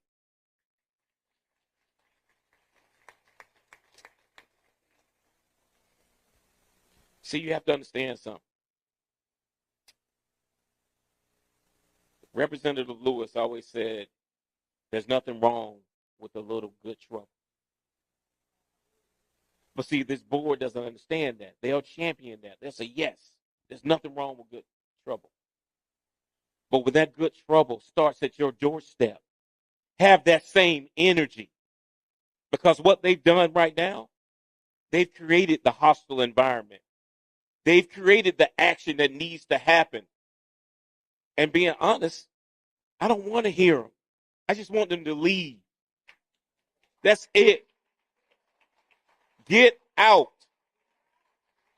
Your services are no longer warranted. We don't need you. Thank you. No thank you. Hit the road. Because I'm at a point where damage continues. And the longer we wait, that's the more generations we lose. Coach Williams gave me an opportunity. The little at-risk boy from Durham that he came to see run at UNC State meet. That's my father. Russell Blunt, Hillside coach, alumni St. Aug, was the first father who passed me on to Coach Williams. You see, I owe, and I call St. Aug affectionately her. I owe her everything that's inside me. For 15 years, we have fought several boards, several administrations. We have called out the egregious things that we've seen.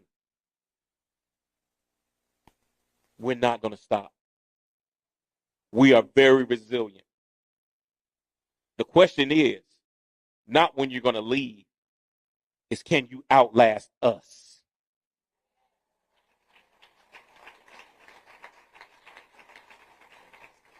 It's time to go. It's time for him to go. Roland, I have a quick question. Yep. When you was at St. Aug, did you see any markers? Like the little flags, surveyor flags? The I survey? can't even remember. Like I was literally in and out. They're there. You know what they're planning to do, right? Mm-hmm. Okay. Yeah, when you talk about survey markers, you're surveying the land. Homes. So basically, there are survey markers all on the property right now instead of some acres. That land is being collateralized for a loan, which will interpret a sale.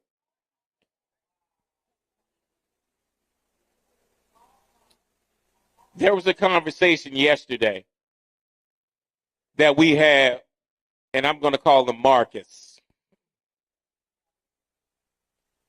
So Marcus called very nervously and basically was like, I wanted to talk to you guys, and how you doing? Okay, Merge, what do you want to talk about? Because after this function, we were going to come on campus tomorrow and do the cleanup.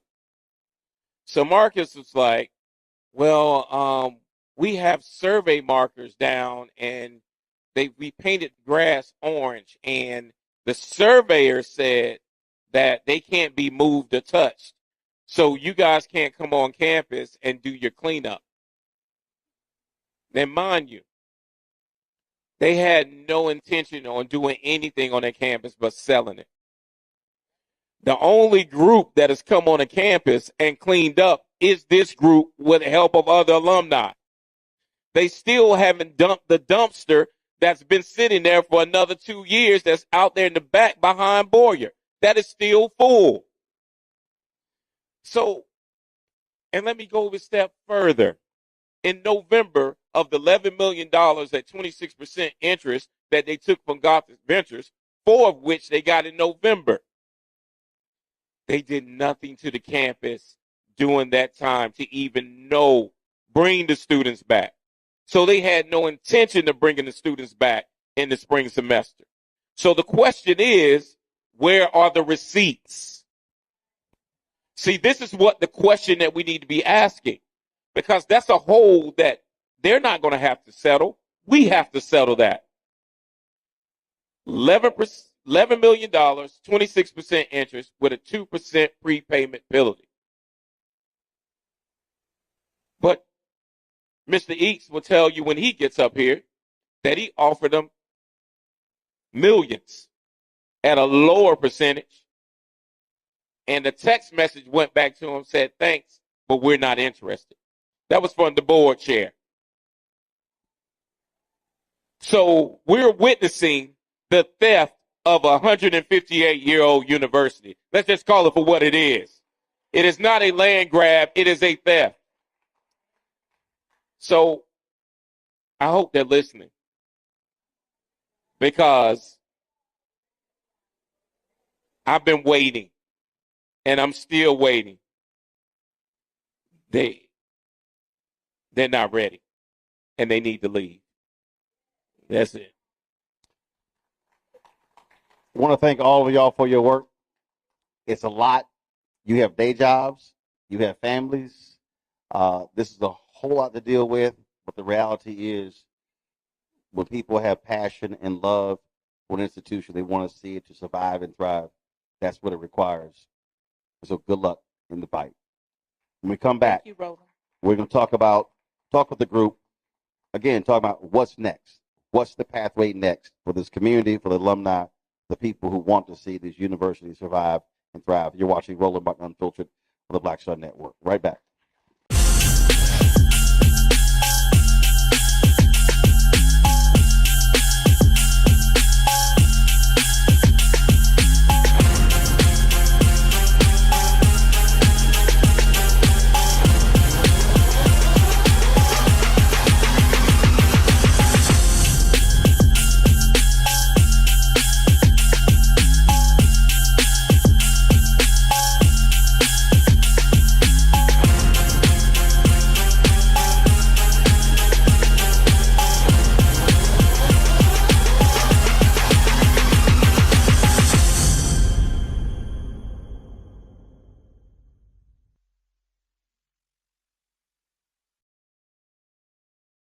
This week on the other side of change. We're going to examine how foreign policy impacts domestic policy and how domestic policy impacts foreign policy. We are all intertwined, and we're going to have Hannah Reed help us break down that topic. We should not want our country to be the big bad wolf of the globe, because that puts us in a really vulnerable position safety-wise as well. Only on the other side of change on the Black Star Network.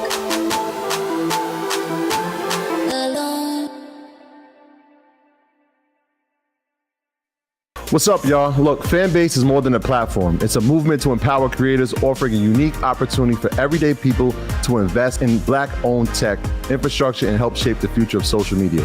Investing in technology is essential for creating long-term wealth and influence in the digital age.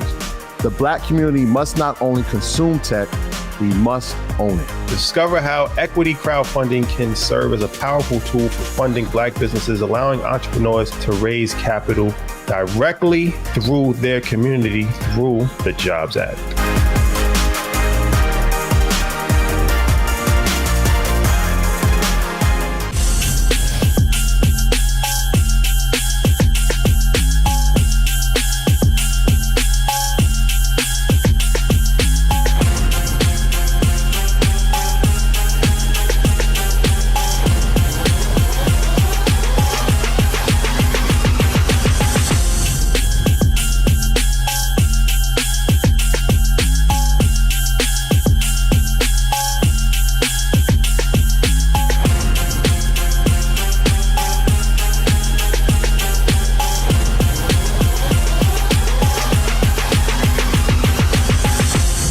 Welcome back to Market Street Baptist Church, our final discussion with our St. Augustine's Town Hall. Joining me right now is Dr. John Chapman. He helps HBCUs regain accreditation.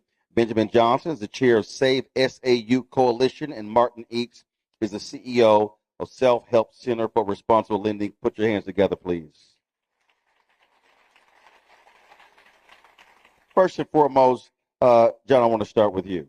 I read the letter from the university, where they talked about it and how they're trying to go through the arbitration process. The existing accreditation council, that's one way. There are other ways to do it, but we've seen this happen before. The reality is there are other institutions that lost their accreditation over the issue of finances. And when you lose your accreditation, your students cannot get financial aid. Correct. Explain people who don't understand why that accreditation is so important from a student's perspective. Not necessarily for them just saying, oh, this is a great degree, but it's the financial aid issue. Absolutely. Roland, good to be on Unfiltered. First of all, I want to say that accreditation is extremely important. I actually chaired the team that helped both Bennett College and also Morris Brown get reestablished with their accreditation. So I've been very, thank you. I'm very proud of that. Worked hard with Dr. James and also worked hard with Bennett and wrote the recommendation along with our team to help them get their accreditation established. So you helped Morris Brown get theirs back. You helped Bennett get theirs back. Yes. Have these folks called you? I've tried to insert myself several times as an alum, 1995 alum. Wait, hold on. I want, again, I mean, I don't want to run past that.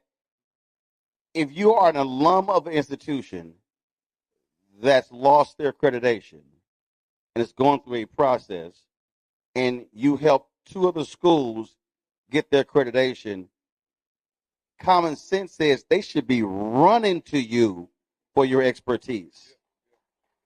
And they're like, yeah, we're good. Yeah, well, we had several meetings. They took meetings with me. I guess they felt obligated to, considering my track record. And it wasn't just me. I was working along with the Transnational Association of Christian Colleges and Schools, which is TRACS. Worked very closely with the vice president there, and have been a part of many institutions, the HBCUs, institutions across the country, writing the recommendation to the commission that makes the vote on their status, which whether it be accreditation, candidacy, or pre-accreditation, those kinds of things. And so I did insert myself. I did have several conversations with, at the time, the CFO and the current acting president, but nothing came of it. You know, one of the things I want to say is we talk a lot about money and the financial requirement, but sitting from my seat, one of the biggest concerns I have is the time. It takes a long time to get reestablished. You talked about Morris Brown, 20 years. Yeah. It takes a long time because here's what you have. There's standards, and standards drive all of this. And I appreciate the emotion because, of course, as an alum, I have it as well. But here's one of the standards. There has to be 3 consecutive years of positive audits. 3 consecutive years. That's one of the standards. So the question becomes, when do we start the clock? We can't even start the clock anytime soon to meet that one standard. In addition to that, when it comes down to the importance of accreditation, all of these students, they have to sit under degreed and credentialed professors that are sitting out there, that have worked hard, that paid your own student loans to get the credentials. And now you have mortgages, you have families, you have children. And so they have to be compensated. The compensation that is that would be consistent with other competitive institutions is only done by students being able to qualify for financial aid. And with all due respect, I know there was one person who talked about accreditation is not important, but I would respectfully disagree, just because when it comes down to dealing with standards, when you have 1 degree program, sociology, 1 degree program, political science, 1 degree program, one of the standards is you have to have 1 full-time faculty member to oversee that program. That would be like a dean. Well, that dean, what is their salary? So when you say 1 degree program, you got to think about 1 salary over that degree program. So now the question becomes, how many programs St. Aug have? Because there is hope. Let me just say that there is hope and there is a way out, but it's going to take a lot of time. Yep. And it's time to start the clock now. Martin, your name has come up several times tonight, Martin. In previous panel, talked about when you stepped up, shared with this board, assistance that you could provide. Walk us through that, and how in the heck did they say, nah, Martin, we're good. No, thank you. So let me start with a little background. First, something you might not have noticed, I'm an old Southern white guy. Martin, I swore you were high yellow. Martin, you light skinned. If we in Louisiana, you could be my uncle. Don't even try it. So you might think that I'd be uncomfortable here, but I grew up in an all-black community on the south side of Greensboro. My best friends were destroyed as I was growing up. My best friend was killed on the playground. And I made this pledge at his funeral that I'd live the rest of my life for the 2 of us, not for just the 1 of me. So you may ask, why do I care about this? My favorite speaker of all time is Frederick Douglass. Frederick Douglass says, it's easier to build strong children than it is to repair broken men. It's the greatest quote ever. So why does St. Augustine's matter? It's the place where children grow up into men that don't have to be repaired. and women. So I started in 1980 with a small group that what we wanted to do was translate the civil rights gains into the economic arena. That if you didn't have economic wealth and you didn't have economic opportunity, the civil rights movement would be important, but it would be hollow in a way. And so we grew from really a $77 bake sale into a $5 billion nonprofit financial institution. Mm. And I personally have made thousands of loans. We've made tens of thousands of loans to people that banks wouldn't lend to. And my loss record is almost zero, which just says that if you give people a fair chance, they'll do whatever it takes to pay back. So when St. Augustine's I got drawn into this. Many of you don't know Napoleon Wallace, who is this unbelievable guy who is wheelchair bound with ALS. And he's like, Martin, if you don't do this, who's going to do it? Who's going to come forward with money? And he kept badgering me, and he can only speak through a synthetic voice. He can't move a single thing except his eyes.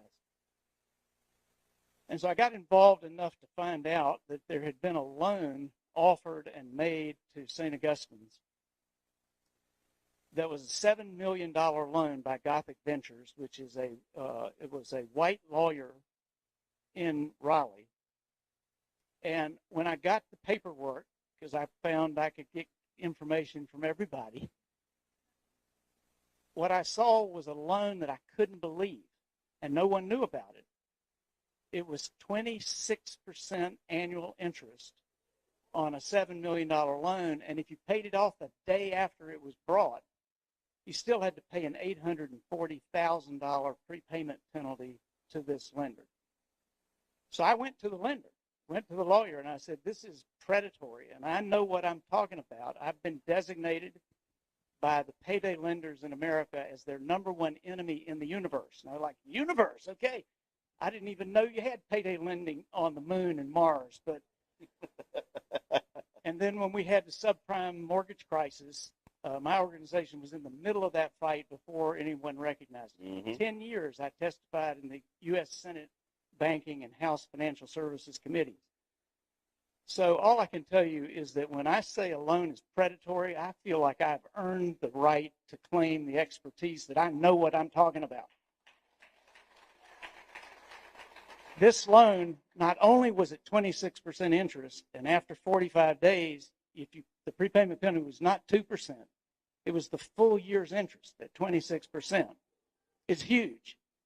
And not only that, when I got into the terms of it, it said that if you get a loan from anyone else like us, you have to take 100% of that money and prepay our loan and pay the prepayment penalty.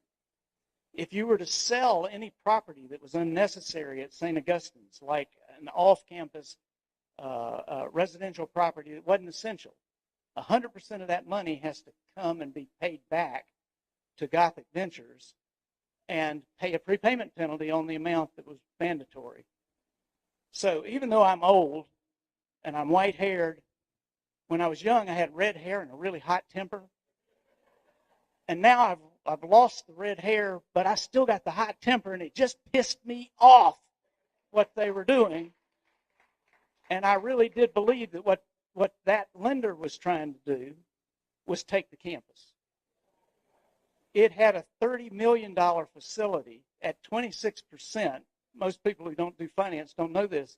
After 3 years, the amount of $30 million would double to $60 million. 3 more years it'd go to $120 million. And then the campus is gone. Not just the university is gone, but the debt would have built up such that you cannot then recover it at that point.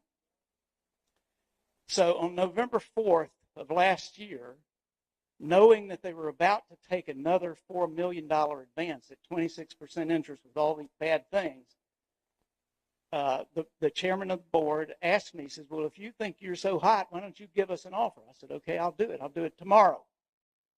And I wrote out a proposal that said, we will provide the first $20 million of financing so that you can pay off the IRS. Because IRS, I mean, they don't mess around. Those penalties just keep going. The penalties keep going. It's a criminal offense, and they can come and seize your cash at any time. So you just can't run an organization. To pay that off, to pay off Gothic, although I wanted to have them feel some pain that they didn't get their prepayment penalty back. And then $3 million that would be used for paying back salaries, because at November 4th, there had been 3 or 4 months that the staff and faculty had not been paid. So I put that in, I gave it to the finance committee of the board, I presented it to them, and I did get the message back from the chairman saying, well, I'm going to read it so that I don't get it. I had one condition in the loan, and the loan, here's what it said. It said, SAU board will have to restructure such that the current and former board chairs leave the board. I said, this is not personal.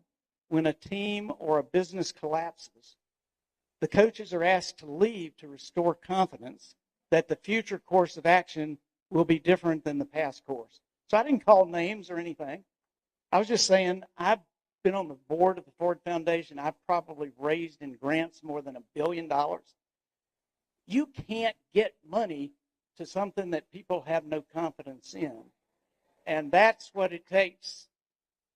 And basically the response I got was, that's a non-starter. You're not getting me off the board.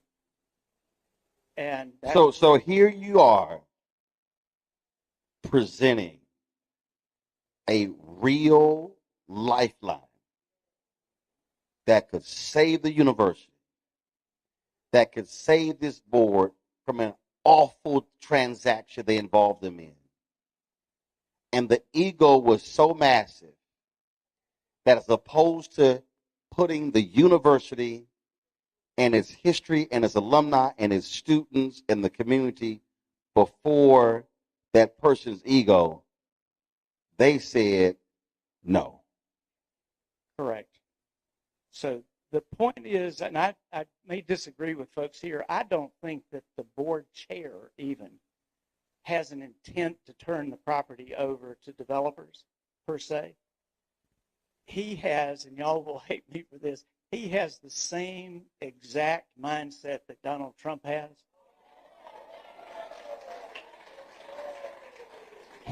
He believes that he is the only person who can actually save Saint Augustine's University, and yet he will be part of the problem because he can't see past himself. Now, what I would say, you've heard the old saying, without vision, the people perish. Yep. That's where we are right now.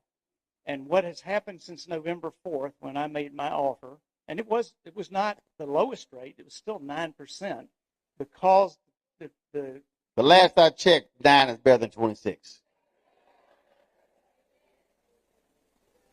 So what has happened at each step, got hold of the Gothic Ventures loan, which is just utterly corrupt. Absolutely. It's a law firm that had actually represented the university, which means that it is a outright conflict of interest to be providing that through one of your partners. Absolutely.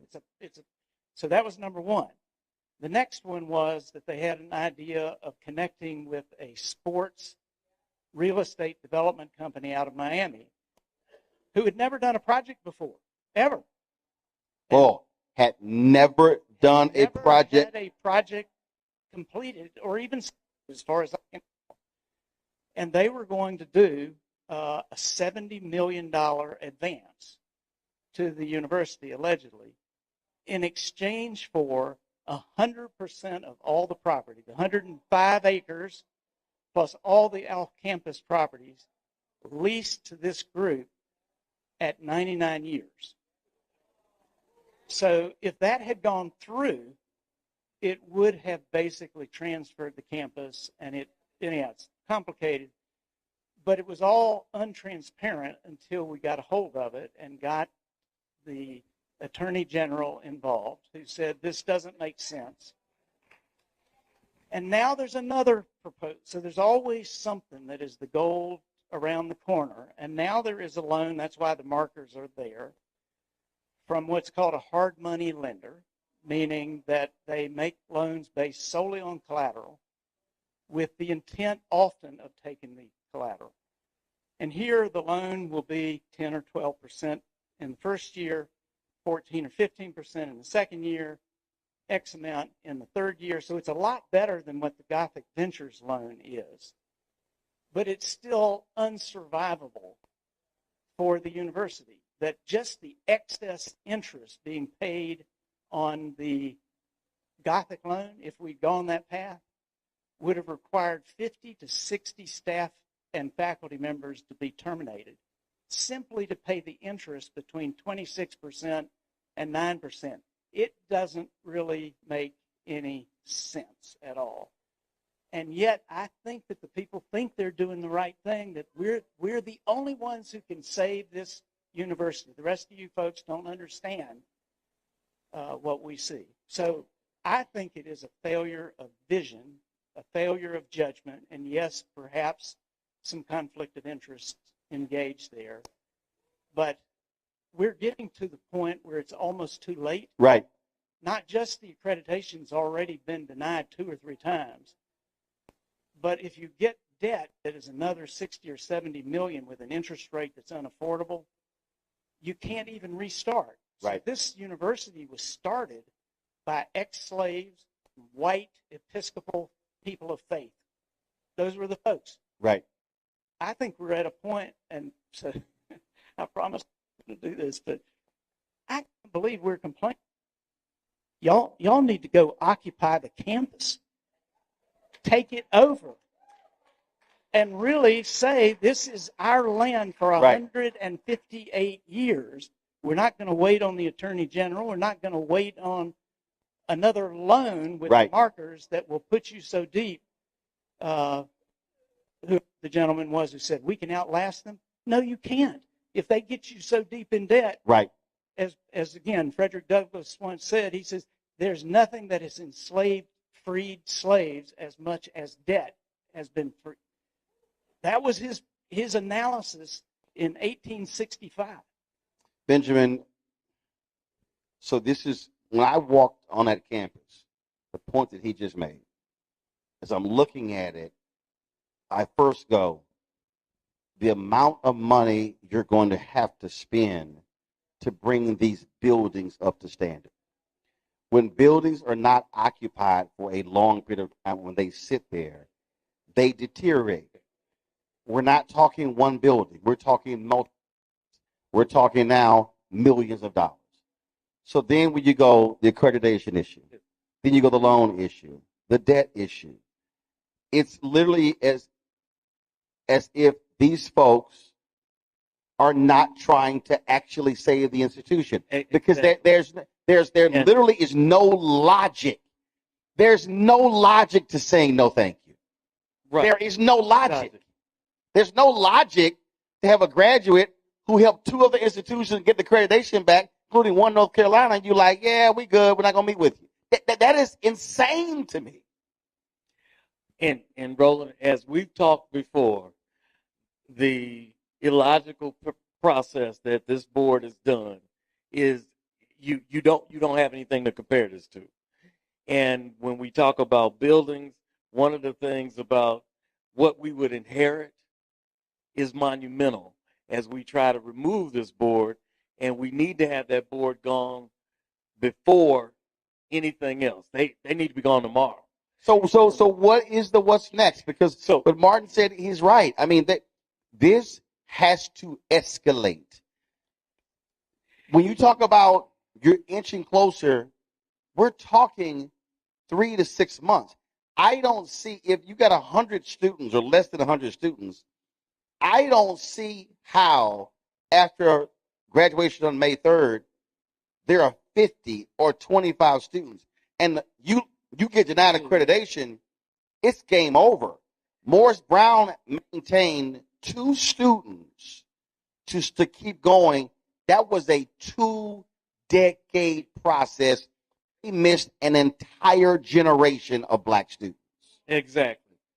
And as we are looking at moving forward and using the tools that we have, one of the tools that Martin talked about is we need to occupy the campus. But we're working through the Attorney General's office. He has put together a series of things in regards to financial mismanagement, fiduciary irresponsibility, and he has to go ahead and implement that, and we are working with him to do his due diligence in this process. There have been lawsuits. When I understand the technicality. When I talked, when one of the folks said that students said they had a debt, even though the COVID money paid it off. Do those students have standing to sue? Yes, they do. As fraud. I mean, because a lot of lawsuits there. Who has standing?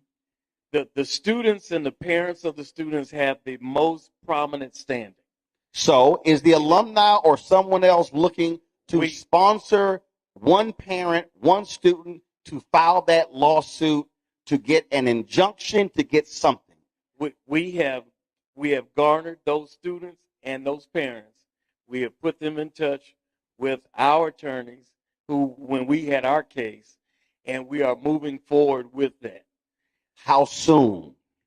We have collected documentation from the students and the parents. We've got situations where the school itself, and the documentation is that the school was doing illegal drawdowns from the Department of Education. That's federal. Yes. Which means that's the U.S. Attorney. That's the U.S. Attorney. And then now with our Attorney General, our State Attorney General is looking at that with all of the Department of Justice, the federal group, Department of Education, and all of that is part of his investigation now. Okay, and so, and I will say in regards to what was in the Sachs report was that there was $10 million that was unaccounted for. And we also were finding that there were students who had not received their Pell Grant, their work study money. That's also federal. Yes. And so the Attorney General now has talked with the Department of Justice, Department of Education, and they're doing their investigation. Now, they have not talked to us directly as to where they are, but we do know that that's going.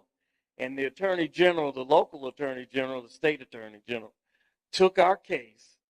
We had 52 allegations in there. They were investigating all of 52. One of the first pieces that low-hanging fruit was that St. Aug was putting paychecks to staff electronically. However, none of their benefits or anything were being paid, and no money was being deposited into their accounts. What's wire fraud? Hello. So they did charge Marcus Burgess with fraud. Who did? The State Attorney General. He's been charged with fraud. Civil or criminal? I believe it's criminal. Don't worry about it. We're going to look it up. Look it up. We're going to look it up. Go ahead. Final comment. Go ahead. Yeah, I want to kind of paint, first of all, timeline. We talked about federal. We have to realize our options are very limited from the standpoint of that our beloved school has a scarlet letter on it. So what that means is you first of all got to get permission from the Department of Education to reapply for accreditation. The Accreditation Association has to get permission from the Department of Education to accept the application. There has to be a 1-year wait period before you can even apply. During that time, a self-study needs to be done. And just like no money will be given until leadership is gone, no accreditation will be given as well. Martin, final comment. I don't want to disagree completely. I am a lawyer, not a very good one, but I don't think we're in a lawsuit stage right now. The Attorney General did a great job in reviewing this sports deal with the realtor. But the problem is that the state Attorney General has statutes that give him what authority he has. Right. And he has the authority to do two things. Number one, if there's a transfer of more than 50% of the real estate property, he has to approve it. And what they've done now is if you borrow money against 100% of the property, that authority is not triggered. The second thing is that they find that it is an absolute violation of fiduciary duty. They can take the entire institution and put it into receivership. Mm-hmm. If you put it into receivership, a judge who gets it could say, well, we're going to pay off these $40 million of creditors, and particularly if that judge knows some of the real estate developers in Raleigh, that's a dangerous course for us. So I don't really think that the Attorney General, even though they are incredible, wonderful civil servants, I don't think they are going to get us out now.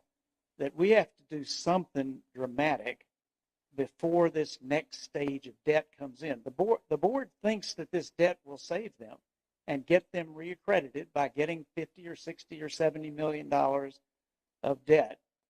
But until you have the vision, not only the people but the university will perish, and we'll lose the campus as well as the university if that happens. And that's where I think we just are out of time. Right. We've got to take matters into our own hands. And this is a big enough group we could do it. To the folks, give our final panel a round of applause.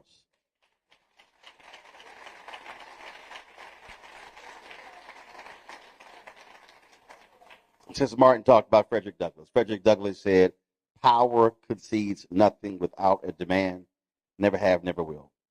But he also made clear, agitate, agitate, agitate. This is a moment where this community has to escalate this.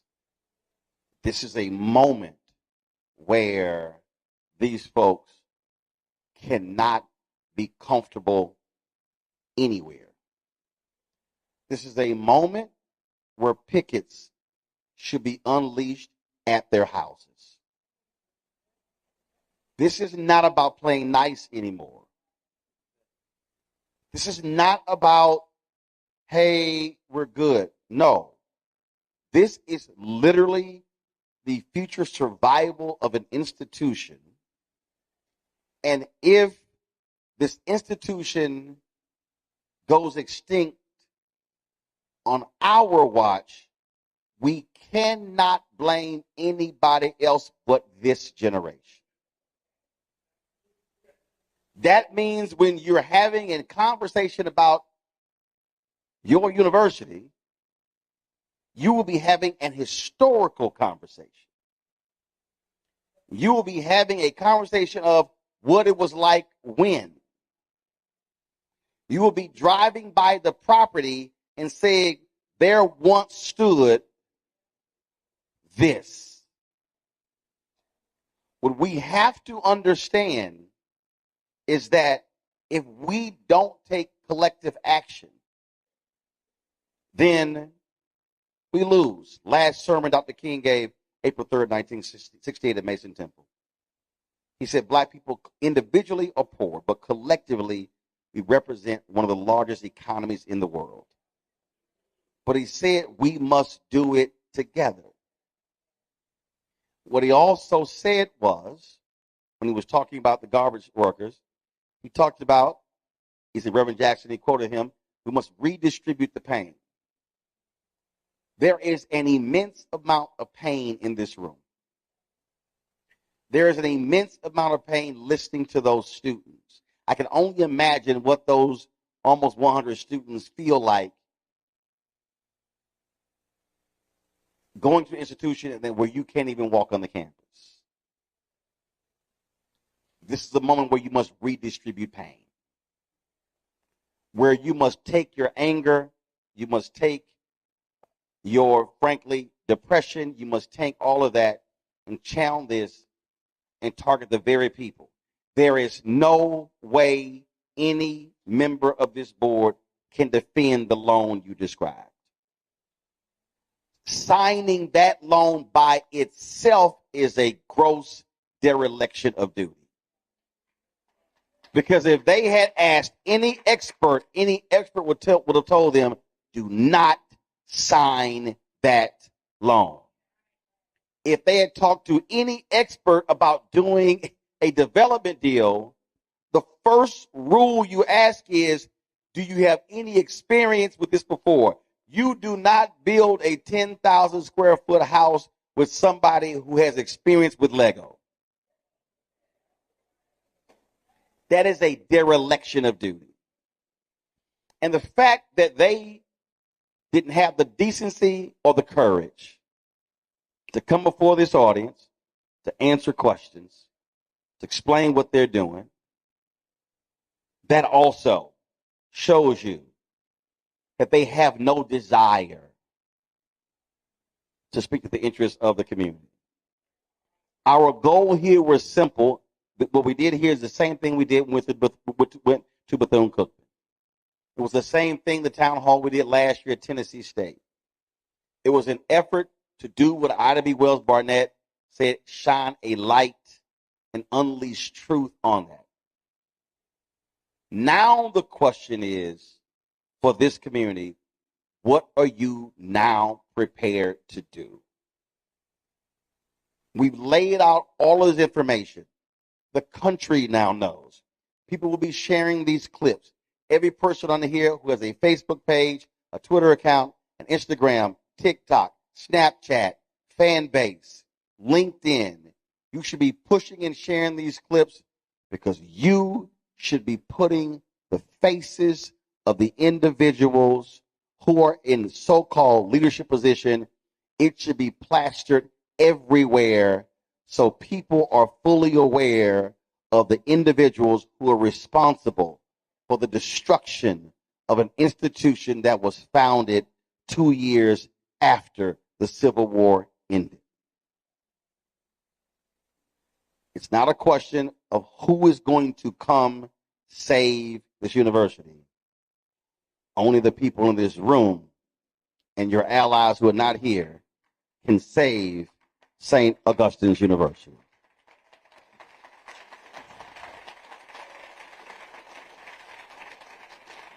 Let me shout out the pastor of this church for allowing us to be able to broadcast this show. Thank you so very much. Thank you so very much, Doc.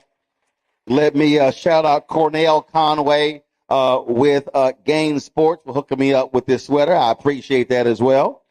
And let me thank all of you for being here.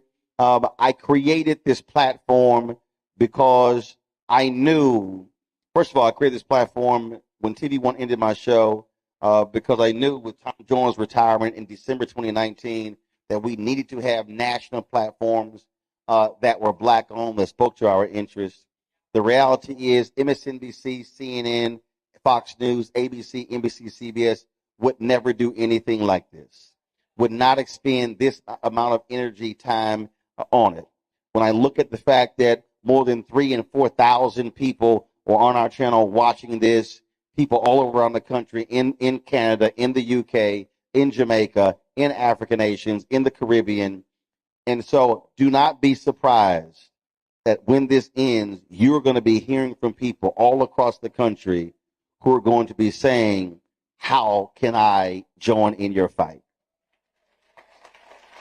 And so we thank all of you. We appreciate it. To all the folks, don't forget, I want to see you guys Monday. I'll be in Myrtle Beach, South Carolina. Darius Rucker, Hootie and the Blowfish have their Monday after the Masters Golf Tournament. I'll be spending some time with them. Got to see my man Darius. Also, folks, do not forget, all of you who watch, all of you who pay attention, we don't have millionaires and billionaires supporting our show. We advertising agencies ignore black-owned media every single day, but 35,000 donors since we launched 6.5 years ago have contributed to this show. And our target goal is very simple, and that is to get 20,000 of our fans on average contributing $50 each a year. That's $4.19 a month, 13 cents a day. That is critical for what we do. because we want to do things like this all around the country. There are elections that are coming up. There are other issues that we want to focus on when it comes to health and business. And there's no other, let me be real clear, there is no other black-owned media company in America that does what we do here. No one else goes on the road, does live broadcasts, connecting with the people. So your support is critical. And so those of you who, of course, support us via Cash App, use the Stripe QR code. You see it on the screen right there. Just point your phone to it, the Stripe QR code for Cash App. If you're sending check and money orders, I love my people who do not believe in electronic payments. They've sent 800 checks in the last month and a half. I have to open every envelope, categorize it, sign it, all of that, but it all cashes the same. And so do me a favor, make it out to Roland Martin Unfiltered. Don't make it out to Roland Martin, Uncle Roro, Black Star Network Unfiltered, because it's an issue with the bank. Just make out to Roland Martin Unfiltered. P.O. Box, got the P.O. Box right here up on the screen as well. And of course, PayPal is R Martin Unfiltered. Venmo is RM Unfiltered. Zelle is Roland at RolandSMartin.com. Roland at RolandMartinUnfiltered.com. Download the Black Star Network app, Apple phone, Apple TV, Android TV, Roku, Amazon Fire TV, Xbox One, Samsung Smart TV. Be sure to get my book, White Fear, How the Browning of America is Making White Folks Lose Their Minds. I'm going to be signing copies over here when we get done. And also get the audio version that I read on Audible. All of you out there who want to get our gear, y'all know we have our merchandise. Our new shirt is with the quote, MAGA chose between woke or broke. They chose broke. And also get our other shirt, Don't Blame Me, I Voted for the Black Woman. So go to rolandmartin.creator-spring.com or go to blackstarnetwork.com. And don't forget, download the app Fanbase. And also, if you want to contribute to the crowd fund there as well, go to startengine.com/fanbase. Again, thank all of you. Thank the pastor. Thank the church. Thank the audience as well. Folks, we're going to keep doing what we do as long as there's breath in our bodies, speaking truth to power, even when it comes to people who look like us. Because remember, all skin folk ain't kin folk. Y'all know how I end the show always.